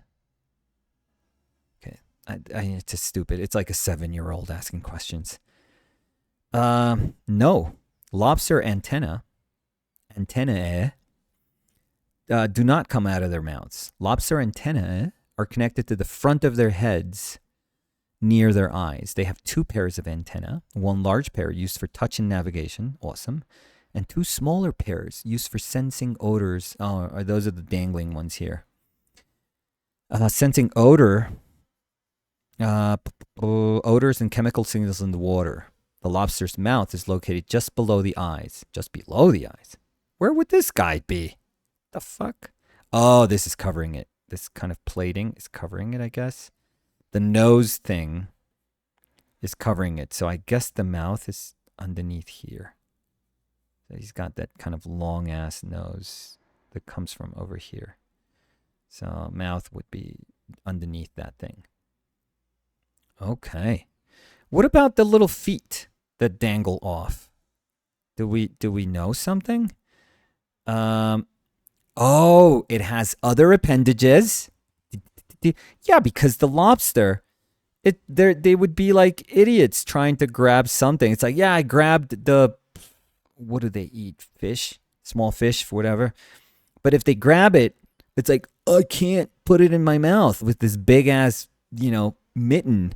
So they use these little appendages to like go, to gnaw, their food, to nibble. They're nibblers. So the danglers are nibblers, nibbler enabling appendages. Oh, that's so fucking cool. That is so good. That is so good. Amazing. Fucking nature is amazing. Thank you, Jeff, for all of this. So that's good. Oh, and I'm missing, what am I missing from my lobsters? The claws, right? Oh, look at this claw. Jesus Christ, that's a big ass claw. That's what Jeff said. Okay, so this is kind of fatter. Comes here. I'm not going to have room for this. Let's hope I do. And this is, yeah, Clawful had like a lobster claw. 100% had a lobster claw. He didn't have a crab claw.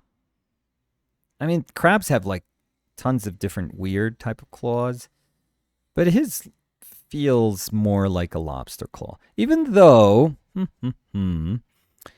our more contemporary toy here has like a, it's shaped more like a, I don't know. Yeah, that one could be a crab claw. But I think if you're going for big, go for a lobster claw for sure. Yeah, they're chunky. Oh yeah.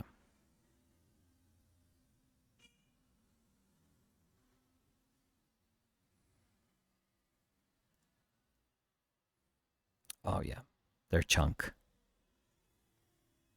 He's got junk in the claw.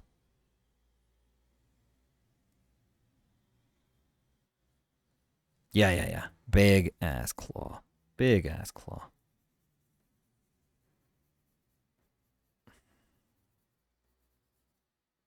So, and I love the red from this claw. Love it. I mean, it's part of his design also, like the OG design. So, if we are contemplating,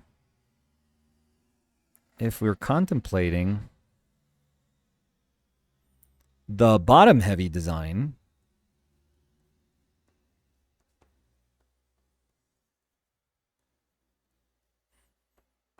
which is the bottom heavy, I mean that the claw for sure is going to be sort of like the main protagonist in this design. But not so much the dude. The dude is just the guy that was sentenced with, this horrendous job of having to drag and lug this claw across. If we are contemplating the bottom heavy design, the big ass claw Uh, I think it's better if it feels heavier. I'm not saying that the other claw is not cool, but they're sharper. But I need this thing to feel like it weighs 2 tons. So I need it to feel heavy.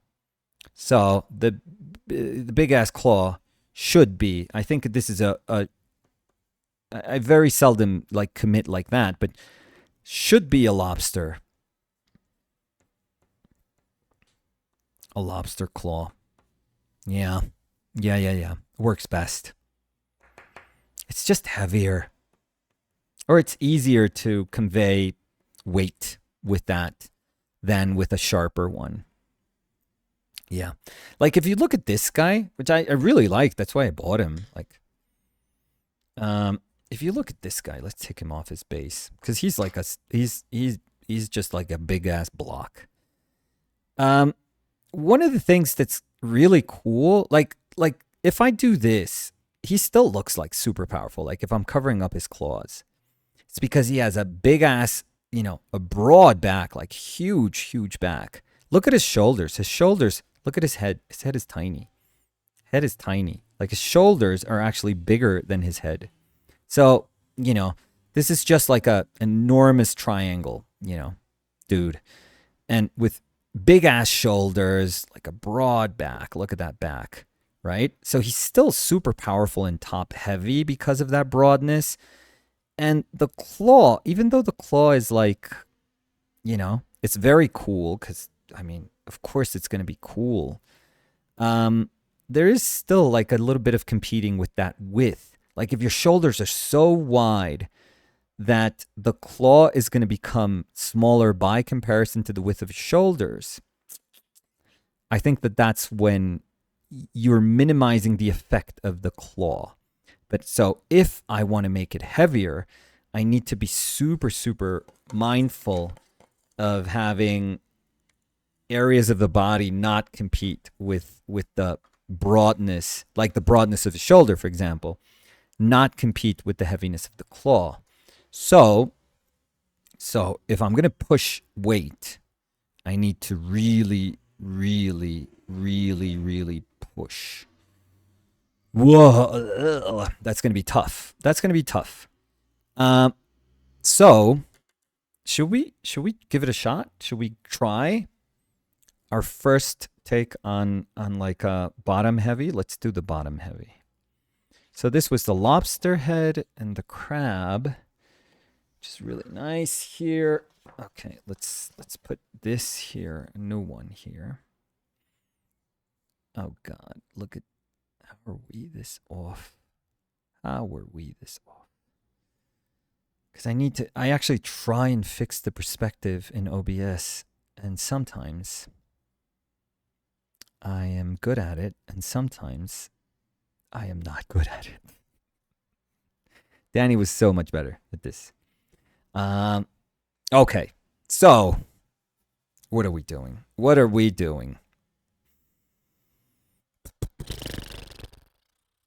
I mean, I'll do like a little.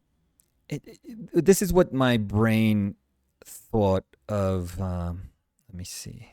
How do we do this? Like I'm trying to think of a gesture. So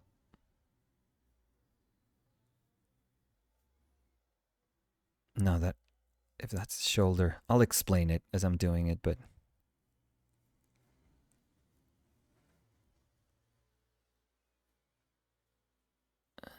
you're just kind of walking, I guess.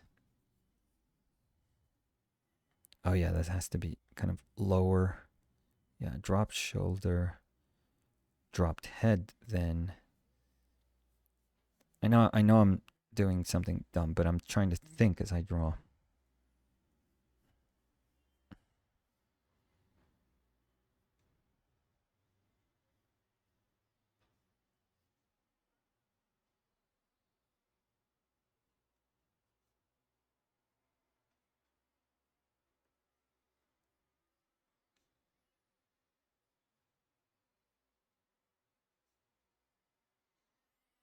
Okay. So this is my Where's my where's oh, here it is. So this is my initial kind of idea of a gesture. No, we don't. Okay, but so let's say this dude is kind of looking down. This is, this is our dude that has been cursed with this awesome power. Like his shoulder has to drop a lot, so and then his other shoulder has to be high by comparison.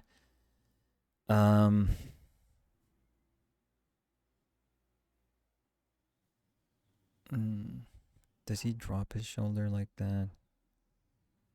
Probably not. Maybe he's just wrapping his arm like that. Yeah, just trying to help himself a little bit.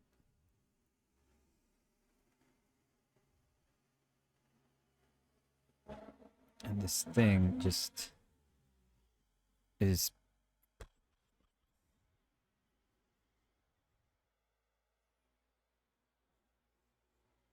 you're dragging an anchor pretty much.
Mm-hmm.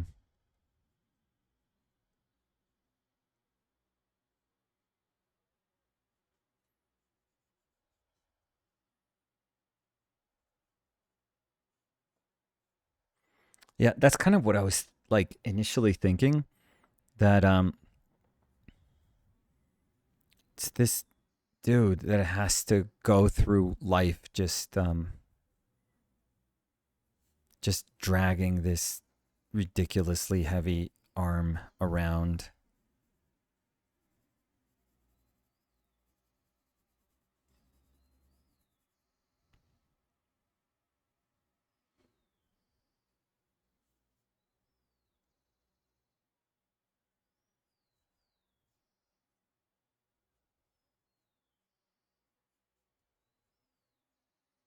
Could you imagine that there was like these drag marks like following him everywhere? Well, he's leaving them behind, not following. Well, yeah, following him. Sort of trail that he leaves behind.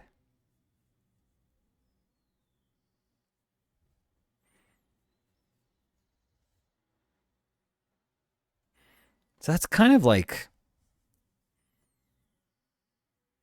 what I'm thinking of, like this gesture.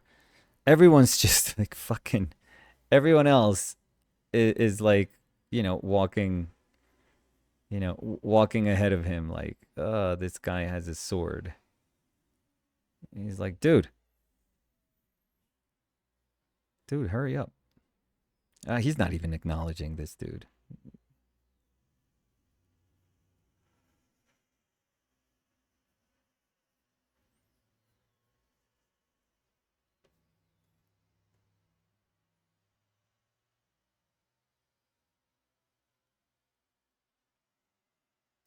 He's just walking. It's like, where's Clawful? We're all here. We're fighting. The fuck is this guy? It's like, where is this guy? He's just like, I'll get there. I'm almost there. Almost there. Yeah, but I think I think this is cool actually. I mean, I thought it was kind of stupid. I still think it's kind of stupid. But I also kind of think it's cool now. Bad ideas grow on you. Like if you try to take them seriously, they can grow on you. If you don't just dismiss them as stupid ideas, but you've tried to find a way to make them work.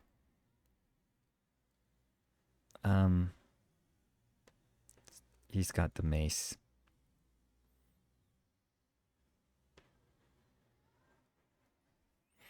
They grow on you. Yeah. Yeah. Coming.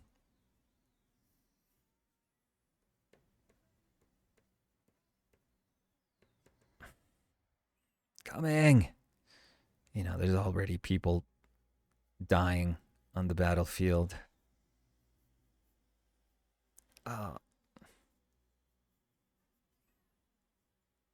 Me stuck with a sword. This one has like a battle axe.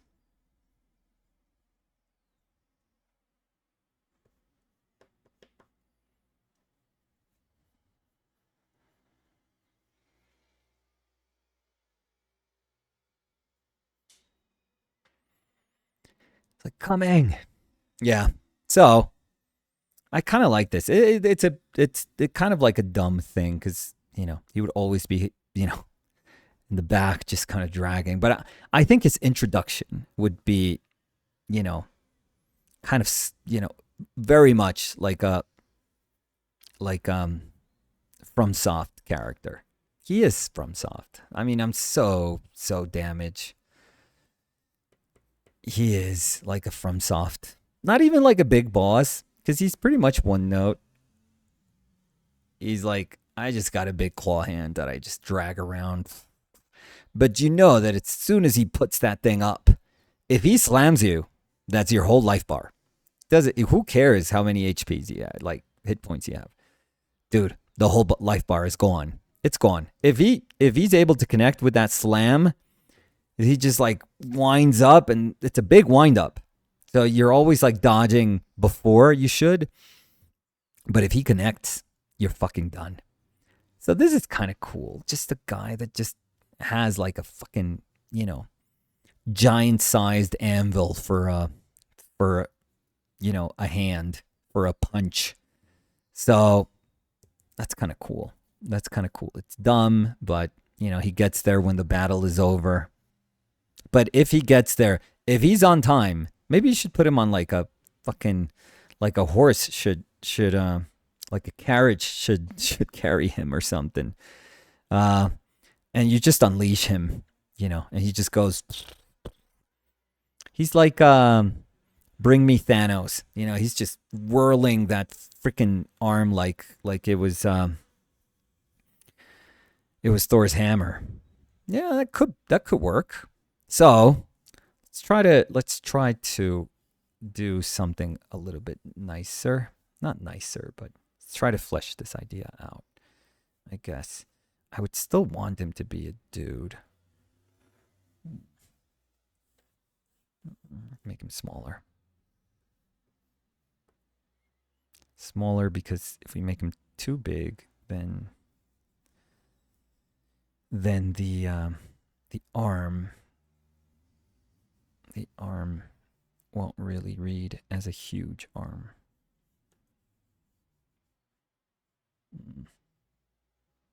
Where is that arm break? So that, say it's here, and it could be lower. And then we could do that. I like that the other arm tries to like balance. He's trying to help with this like a scrawny little arm. He's trying to help his big ass arm. That's kind of cool.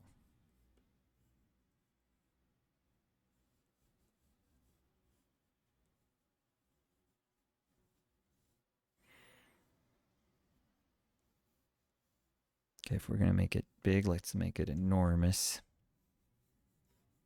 Let's give him that angle a little bit.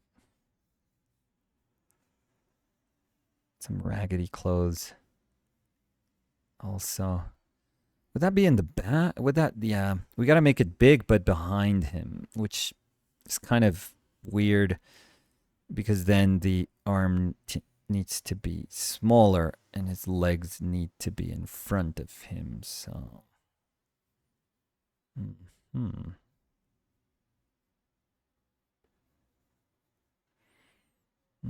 So that's a thing.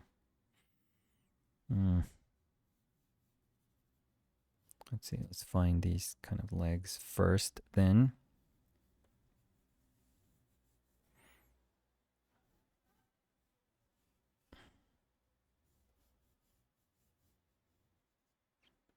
Could have like a skirt of sorts.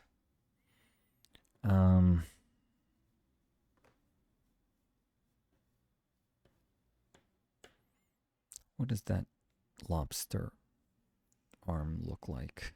How do we attach it? But if this is gonna be his leg, his feet here.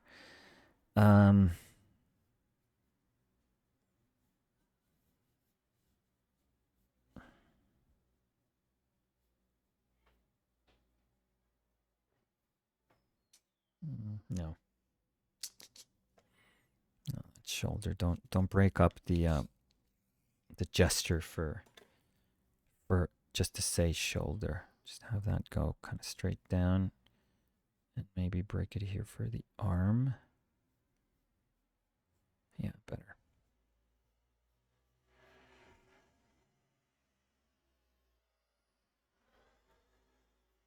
Yeah, that's much better here.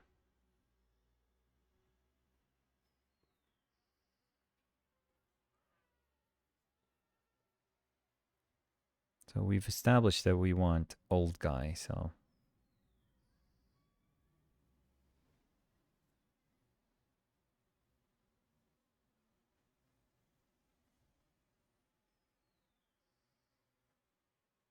I mean, for now, let's just say old. We'll figure out design later if we're going to go for this, down this, route first.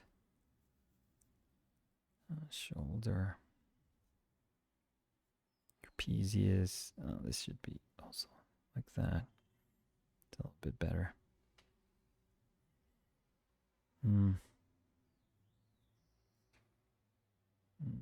Drop that shoulder, maybe. Yeah, maybe.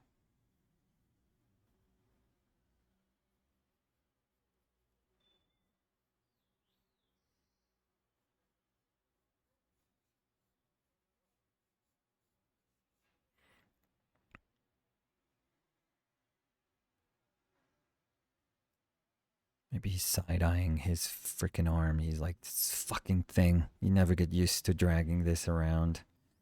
Yeah, it's very Sisyphean. Sisyphus? Yeah, with the rock.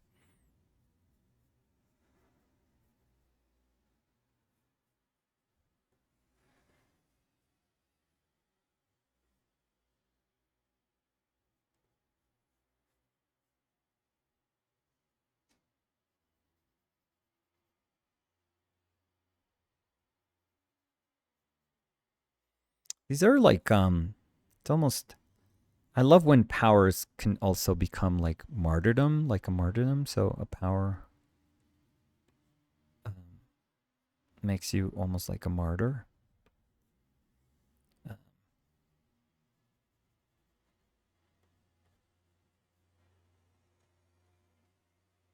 It's not quite like Prometheus' punishment that he has to endure like this daily suffering, but it is power, but it comes at a cost. So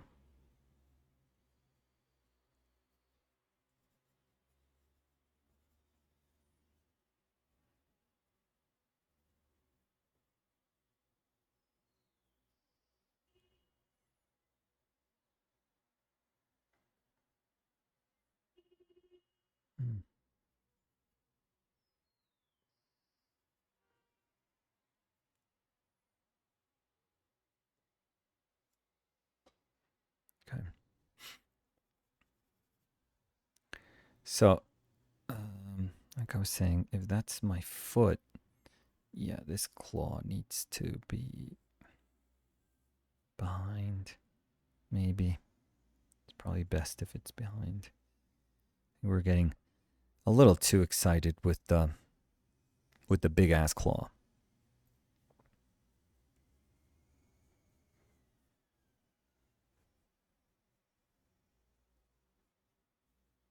Jeff's teeth.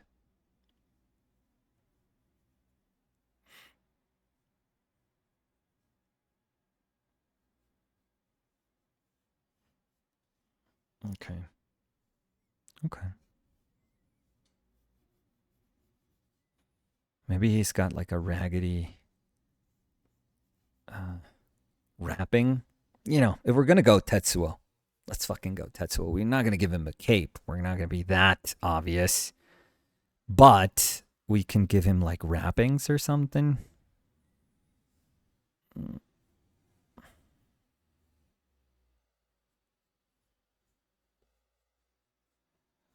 What are these like appendages? These joints look like. I have to see how I would blend them with the arm. Okay.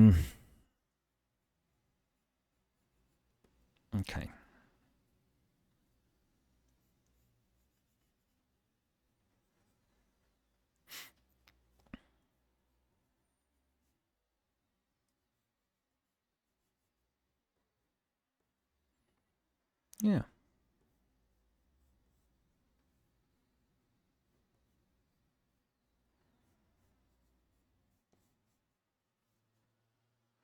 Simpler. So not busy. So it doesn't take away from the like from the claw. So earthy, raggedy, but you know, simple.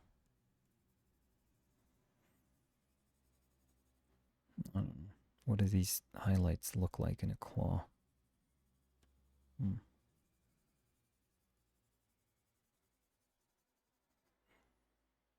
They're just follow that direction, I guess. Okay, and there's like a sharper change of plane if I want to do that also.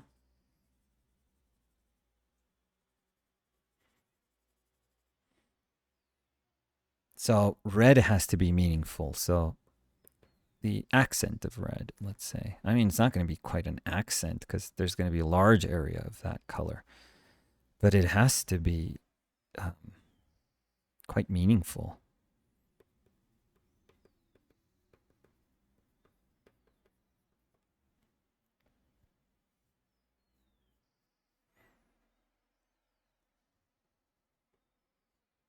Clavicle. Clavicle is an old, tough dude. Old, tough guys. I'm a sucker for design that has like an older, tougher guy.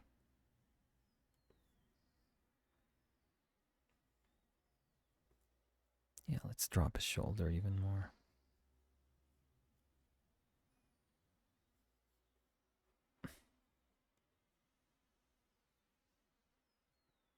I don't know, is there a dangler over here? Like a dangling foot thing?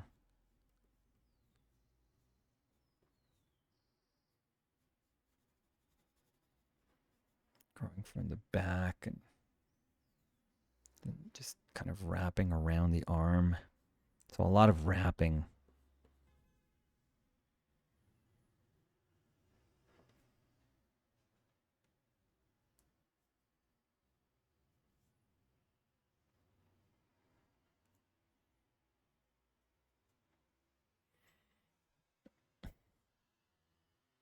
It's kind of, I mean, it's kind of interesting, I would say.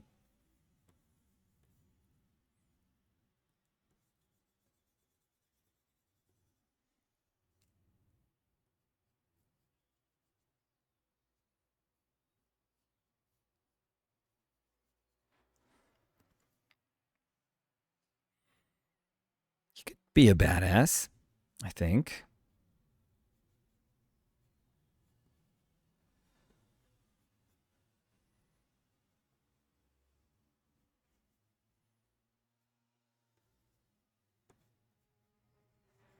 You know, fixing his wrapping.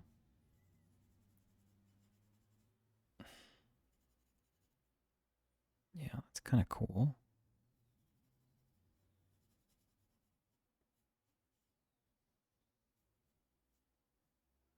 Could be red-faced, the dude. Also, just to give, yeah, it could be red-faced. Just to have, like, to pick up the accent of the arm.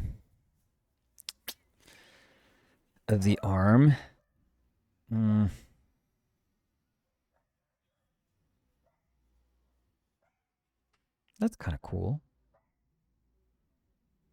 Again, I'm trying to judge an idea more so than a drawing.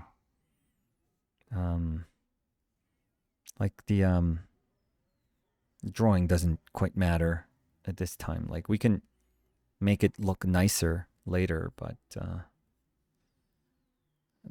the idea should be more important now.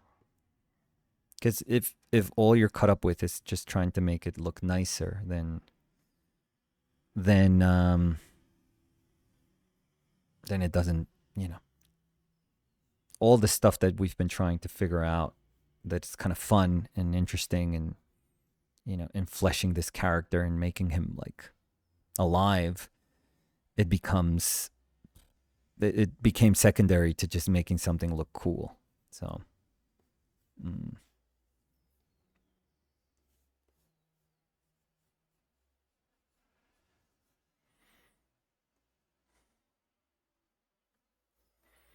I'm looking at it on the screen. Just, yeah. I mean, I have an issue with, it obviously becomes about the claw, so that's a good thing. So let's evaluate this critically. So, bullet points. So it very much becomes about the claw. About the claw. So if we're trying to say there needs to be a big ass claw, then this ticks that box, right? This is kind of like, oh yeah, this is a design about the claw. Period. It's almost like it almost feels like a little too singularly about the claw. Although the sort of the wrappings I feel would be kind of interesting. The wrappings would suggest, so where do we write this? So let's write it here. So the wrappings, or, they could, they don't, it doesn't have to be like a nice design to it, just kind of like a wrapping. Suggest like a secret weapon sort of thing.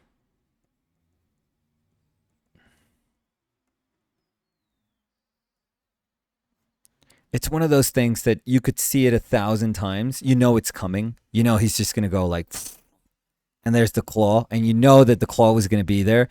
But every time he would do that in battle, you're like, oh, fuck yeah. Fuck yeah. It just feels cool. So I kind of like that. I kind of dig that a little bit, I would say. It's just that it's very bulky. Even though I'm trying to balance the bulkiness out with the character being a little, more fragile, it's just that just hanging this enormous claw off to the side just feels bulky. I mean, it is cumbersome for him, but I'm wondering if in the painting it would also, prove to be cumbersome. Yeah, that gesture needs to be. So if I do that, the gesture of the wrappings needs to follow the gesture of the arm a little bit, so that there's, it feels like there's an effort in trying to,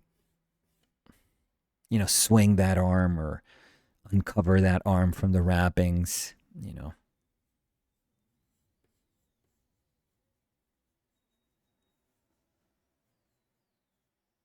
It's a little too literal for a wrapping, but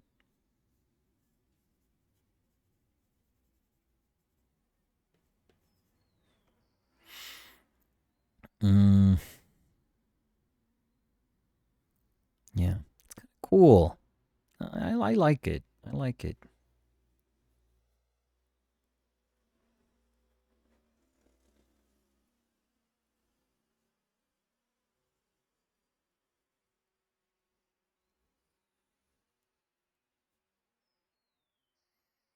I kind of like it. Jeez, but I'm thinking about doing a painting. I would just need so many elements to pull this off. And the issue I have with these, when you're doing a painting or when you're doing, imagine having to do this guy in the middle of a battlefield, and the claw needs to be so relevant, because it is like a source of something that's going to be so powerful, and it's going to be the cause of an effect. So he swings that thing and 100 soldiers just go flying, right? So that is the cause. So you have to make the cause, the thing that causes that, powerful effect. You have to make it incredibly powerful also. But what that means is that there's real estate, that it's going to occupy so much of your picture frame, that because it needs to stand out and feel weighty and powerful. So the issue that I have with this is that, like, look at this design. It almost becomes like, if I'm doing this as a sort of more square, or even like more of a rectangle, like that shape. Let's think super abstractly, but that shape, super abstractly, as I draw a claw. But what I'm saying is, like, this becomes sort of as weighty as this.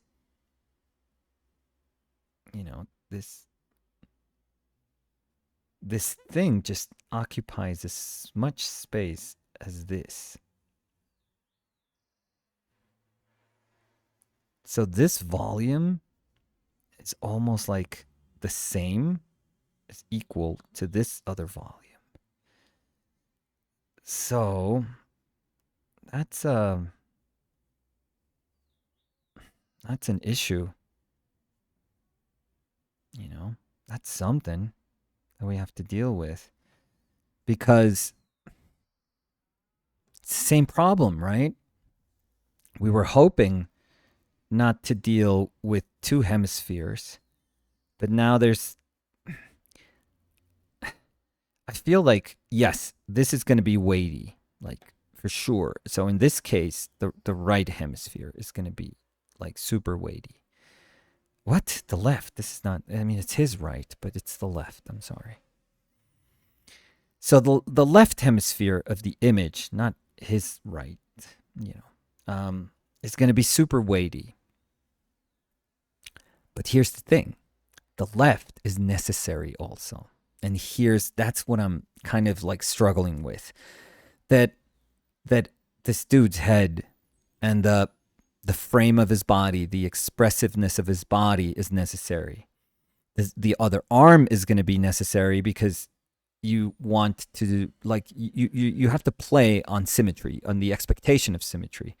So you make this one narrower, so that this one, by comparison, feels, heavier and bulkier, and, all the things that you want to say to make it feel more powerful. So this is necessary. So the right hemisphere becomes super necessary. Uh,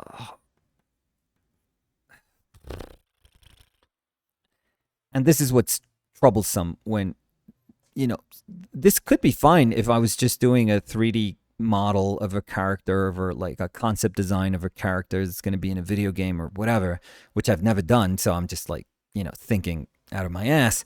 But no. But there is like an integral kind of like design to this character, and there's like in his animation there is like a history. There's already like a sense of tragedy and history in his animation. That's why I place myself in FromSoft characters. You don't know them. You don't need to know anything about them. I mean, you could read a small legend from like an item or something, but just the way they present themselves through animations, maybe some, little lines that they say, you go like, Jesus, fuck, there's like history behind this character. Like there's there's a ton of things that have happened that have led this character to become this thing that I'm about to fight, that are almost breathing through his design and animation. That's how he's stellar. Like that's how they're able to tell the story, through that design and very short encounter that you have with the introduction and animation.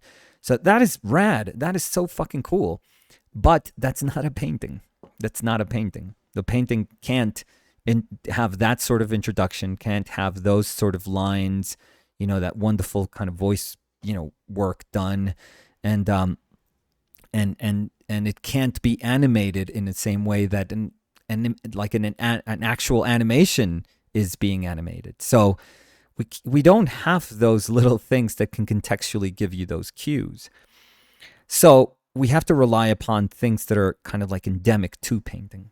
And what's bugging me is that I would need to do so much to try to convey that history that it just becomes like a lot. When I was asking myself, is this enough? So I think that this is almost incongruous with the philosophy of, is this enough? Because what I'm noticing is that to try to convey bigness of the arm, I need a lot of other stuff to try to counterbalance the hugeness of this arm, the fact that you have to carry this huge arm. Because imagine if you had an enormous claw and you would just use it to pick up your tea.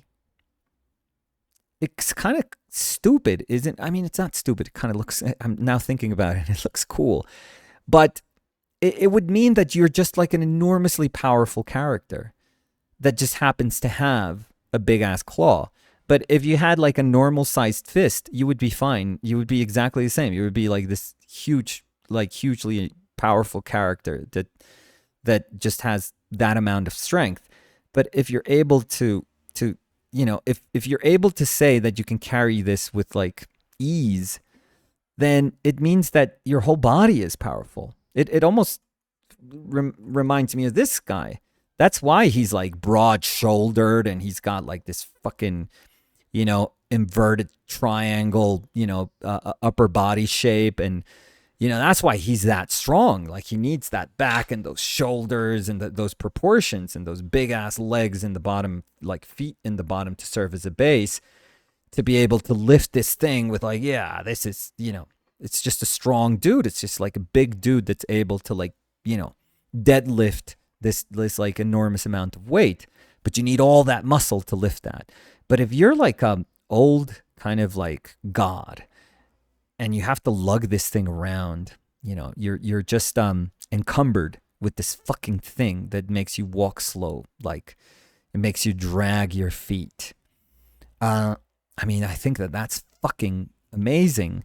But to say those things through a painting, it's very tough. It's very tough. Like I'm embellishing those things by talking about them, but ideally in a painting, you don't want to talk about those things. You want the painting to be the one that's doing the heavy lifting in the narrative end. So, So I'm kind of worried that I need a lot, and that while it wouldn't become a a um a painting where you are struggling to understand where the focus of your attention should be, it becomes a painting where the the fact that all of this is necessary starts to become a little too weighty and starts to compete with this, I feel.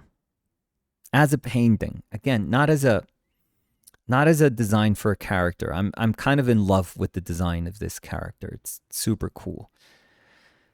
But as a painting, I think it would be a little difficult. It would be a little difficult.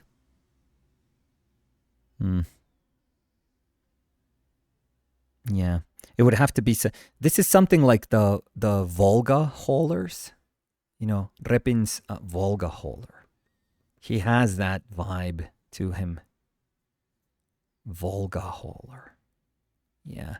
Which is like these I think they were prisoners. Maybe I'm just putting too much into that. Maybe I'm talking out of my butt. But I don't know if they were just prisoners or just poor people that they would have to haul like a big ass boat. Do you guys want me to like show you the painting? Because it's a fucking amazing painting. So I'm going to leave for like a second here. I'm going to go to the internet and go Repin. Volga boatman. Oh God, what did I do here? Okay, but here it is. But I didn't write. What did I write there? Volga boatman. Okay. Images. Okay, this is the nice kind of Wikipedia one. No, it's not. It's like 2 pixels. Okay, this one's nice. Save image as. Save. Let's go back to our OBS. And let me just do an image tab here. Let's call it Repin. Okay. Browse. This thing is going to be enormous, by the way. So I have to resize it, and I don't know how to, but I don't know how to do it easily. But anyways, so this is the painting. This is the Volga haulers painting. Volga boatman. So they would have all these guys. Oh, God. Now I'm like 1,000% understanding what I was going for when I was, because I love Repin. So, but look at this thing. So this is the vibe. I didn't have it clear in the beginning, but this is what I wanted my character to be like. Imagine he's just one of the dudes in the front, or maybe the dude that's like leaning in, the second one of the front row that's like really, really leaning into that. You know, those leather straps, whatever, that, you know, they're hauling this big ass boat. So imagine Clawful being that dude, just like a nobody, or like a nobody, a god that is nobody. Jesus Christ, I'm loving this concept. But anyways, just this kind of not quite a lesser god, but maybe forgotten, or maybe I don't know. But imagine him being that dude, and what he's actually lugging, what he's dragging is, I mean, think of the boat as the claw. Fucking incredible. Think that is his job, to carry this thing around, you know, and then use it for evil when he's summoned.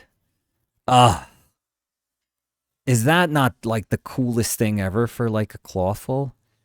That would be amazing. Anyways, that's the vibe. That's what I was going for. I'm glad that it entered my brain. I don't feel like I cheapened it by showing you the actual painting. I think it's actually really, really cool. That's what I wanted with the, I mean, this is kind of dumb little drawing, but that's kind of what I wanted with this stupid little sketch of this guy. It's so cool. It is so cool. But I think on its own, it just needs a lot. It just needs a lot. It could, and I don't know if I want it to be so much. I think I want it to be simpler. So Yeah. My instinct was that I initially wanted to explore what would happen if you let go of this claw and you just concentrate a little bit more on the nastiness of him as being, yeah, I mean, Jeff, as being part, you know, this ancestor, this arthropod ancestor that we have in common. Am I saying that right? Probably. Hopefully. But I want him to be that. I'm much more interested in that. And just thinking of this mix of like weird ass, humanity with this, um claw lobster, not claw, like crab lobster taking over. I think I dig that way more than this where the claw just becomes like a weapon, which is cool, which is really cool. But I think I'm curious. I think I'm way more curious about the other side. So, we should stop for this video today because I think that was a nice discovery, and I just have to think about embracing the fact that we're going to go for a more humanized version of this. So let's stop here, which is really cool. And next video, let's see if we can address, the human being coming, not quite something just growing out of like one of our appendages, like one of our limbs, that is incredibly powerful, but let's have it just intersect a little bit more, because these two don't quite intersect. It's a very much like a binary thing of like there's an arm, and I didn't even think of how to transition this. I thought of wrappings just because it's kind of cool to just go like whoosh, unveil this like incredible weapon. But it is kind of binary. It is Trapjaw, it is Clawful, it is Fisto, it is Jitsu, it is Spikor. It is the same. It's the same. It's like, and I have to carry my trident, and I have to carry my iron fist, and I have to carry my, golden chop hand. It is the same thing. So that's the only thing that is kind of making me say this is cool, and I love the guy. I love the dude. But I want to see if there's something else that we can make that it's maybe simpler, but maybe works a little bit more like a painting, and maybe can work more for me as a painter, like for my own kind of painting manner and sensibility and, the things that excite me. So this is very cool, but I sometimes I dismiss ideas very quickly and I go like, well, I don't know if I wanted to do the claw thing, but I always feel it's better to just say, well, dedicate like a little bit of time to seeing how that feels. Like, what can you imagine? And I love that even though it's probably not something that I'm going to pursue, I still kind of like that character. I still really, really like the character. So, it was worth taking this ride, and exploring this little side of this. So that's really good. I mean, to end up here, we still had to go through that reflection and through the reflection of choosing which one to pick, which one of the claws, and trying to understand what head would look better. The reason I didn't go for like a sort of a crustacean head or like a crab inspired or lobster inspired head is because I'm very wary of having like those two moments. Like if you see a head, if you see like a lobster head on this guy, I think you start feeling like, yeah, that's just that's just this alien race that just happens to be lobster people, and that's just their face. That's what they look like, and they just carry around this big ass claw because they're lobsters. That's what they do. Like if you take a lobster out of the ocean and you look at it and you go like, well, you can look at it in the ocean also. But if you're looking at one, you go like, yeah, they have big ass claws, period. Like it doesn't surprise you at all. So this thing has to be surprising, and it has to be a burden. It has to be weird. It has to be strange. And the way we make it strange is by like placing ourselves into this whole kind of weird equation and realizing, like, yeah, for us, it would be freaking ridiculous to have this 2-ton claw that we have to drag around. So that's why I was like, let's make him an old guy. And here I made him like a goblin. I wasn't really sure what I wanted to do, so I was like, should he be a goblin like thing, or what is this dude? Like, what is this dude? But I was just trying to like convey the fact that you have to drag this thing around. But yeah, when I was thinking about what would become, and this is why I was kind of like, my gears were turning when I said, oh, it's just like a red-faced dude, in hoping to find like a little echo of the redness of the accent, that I could take advantage of that 100% in a painting. Like if this was a Zorn palette painting, it'd be so nice. It's like perfectly made for this. So then I thought, well, we have this big mass of red, and we're going to have this kind of secondary little accent in the face. That's kind of nice. But I feel when I thought about it and I imagined it, I was like, does that mean that the face is going to take away from like the redness of the claw? Because the claw has to feel exogenous. It has to feel like it doesn't belong. And maybe if we introduce it and we try to like balance it with the red wrappings and the red face, or maybe go past that and just make him like lobster faced, then maybe that constantly diminishes the fact that this is, this is something that is otherworldly and doesn't belong, to this design. So yeah, there's a lot of things that would be difficult about in my brain, making this work like a painting, let's say. In terms of like the red color being super powerful.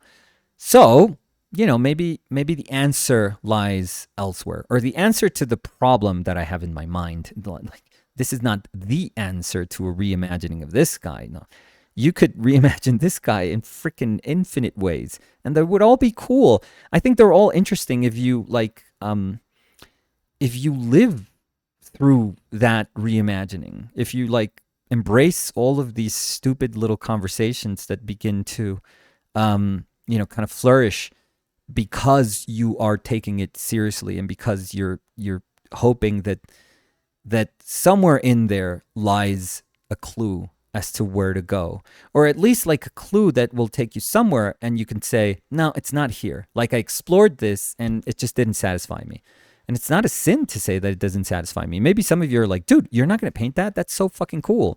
Like, how are you not going to do like a Repin, Volga boatman, Clawful? Like, that's fucking amazing.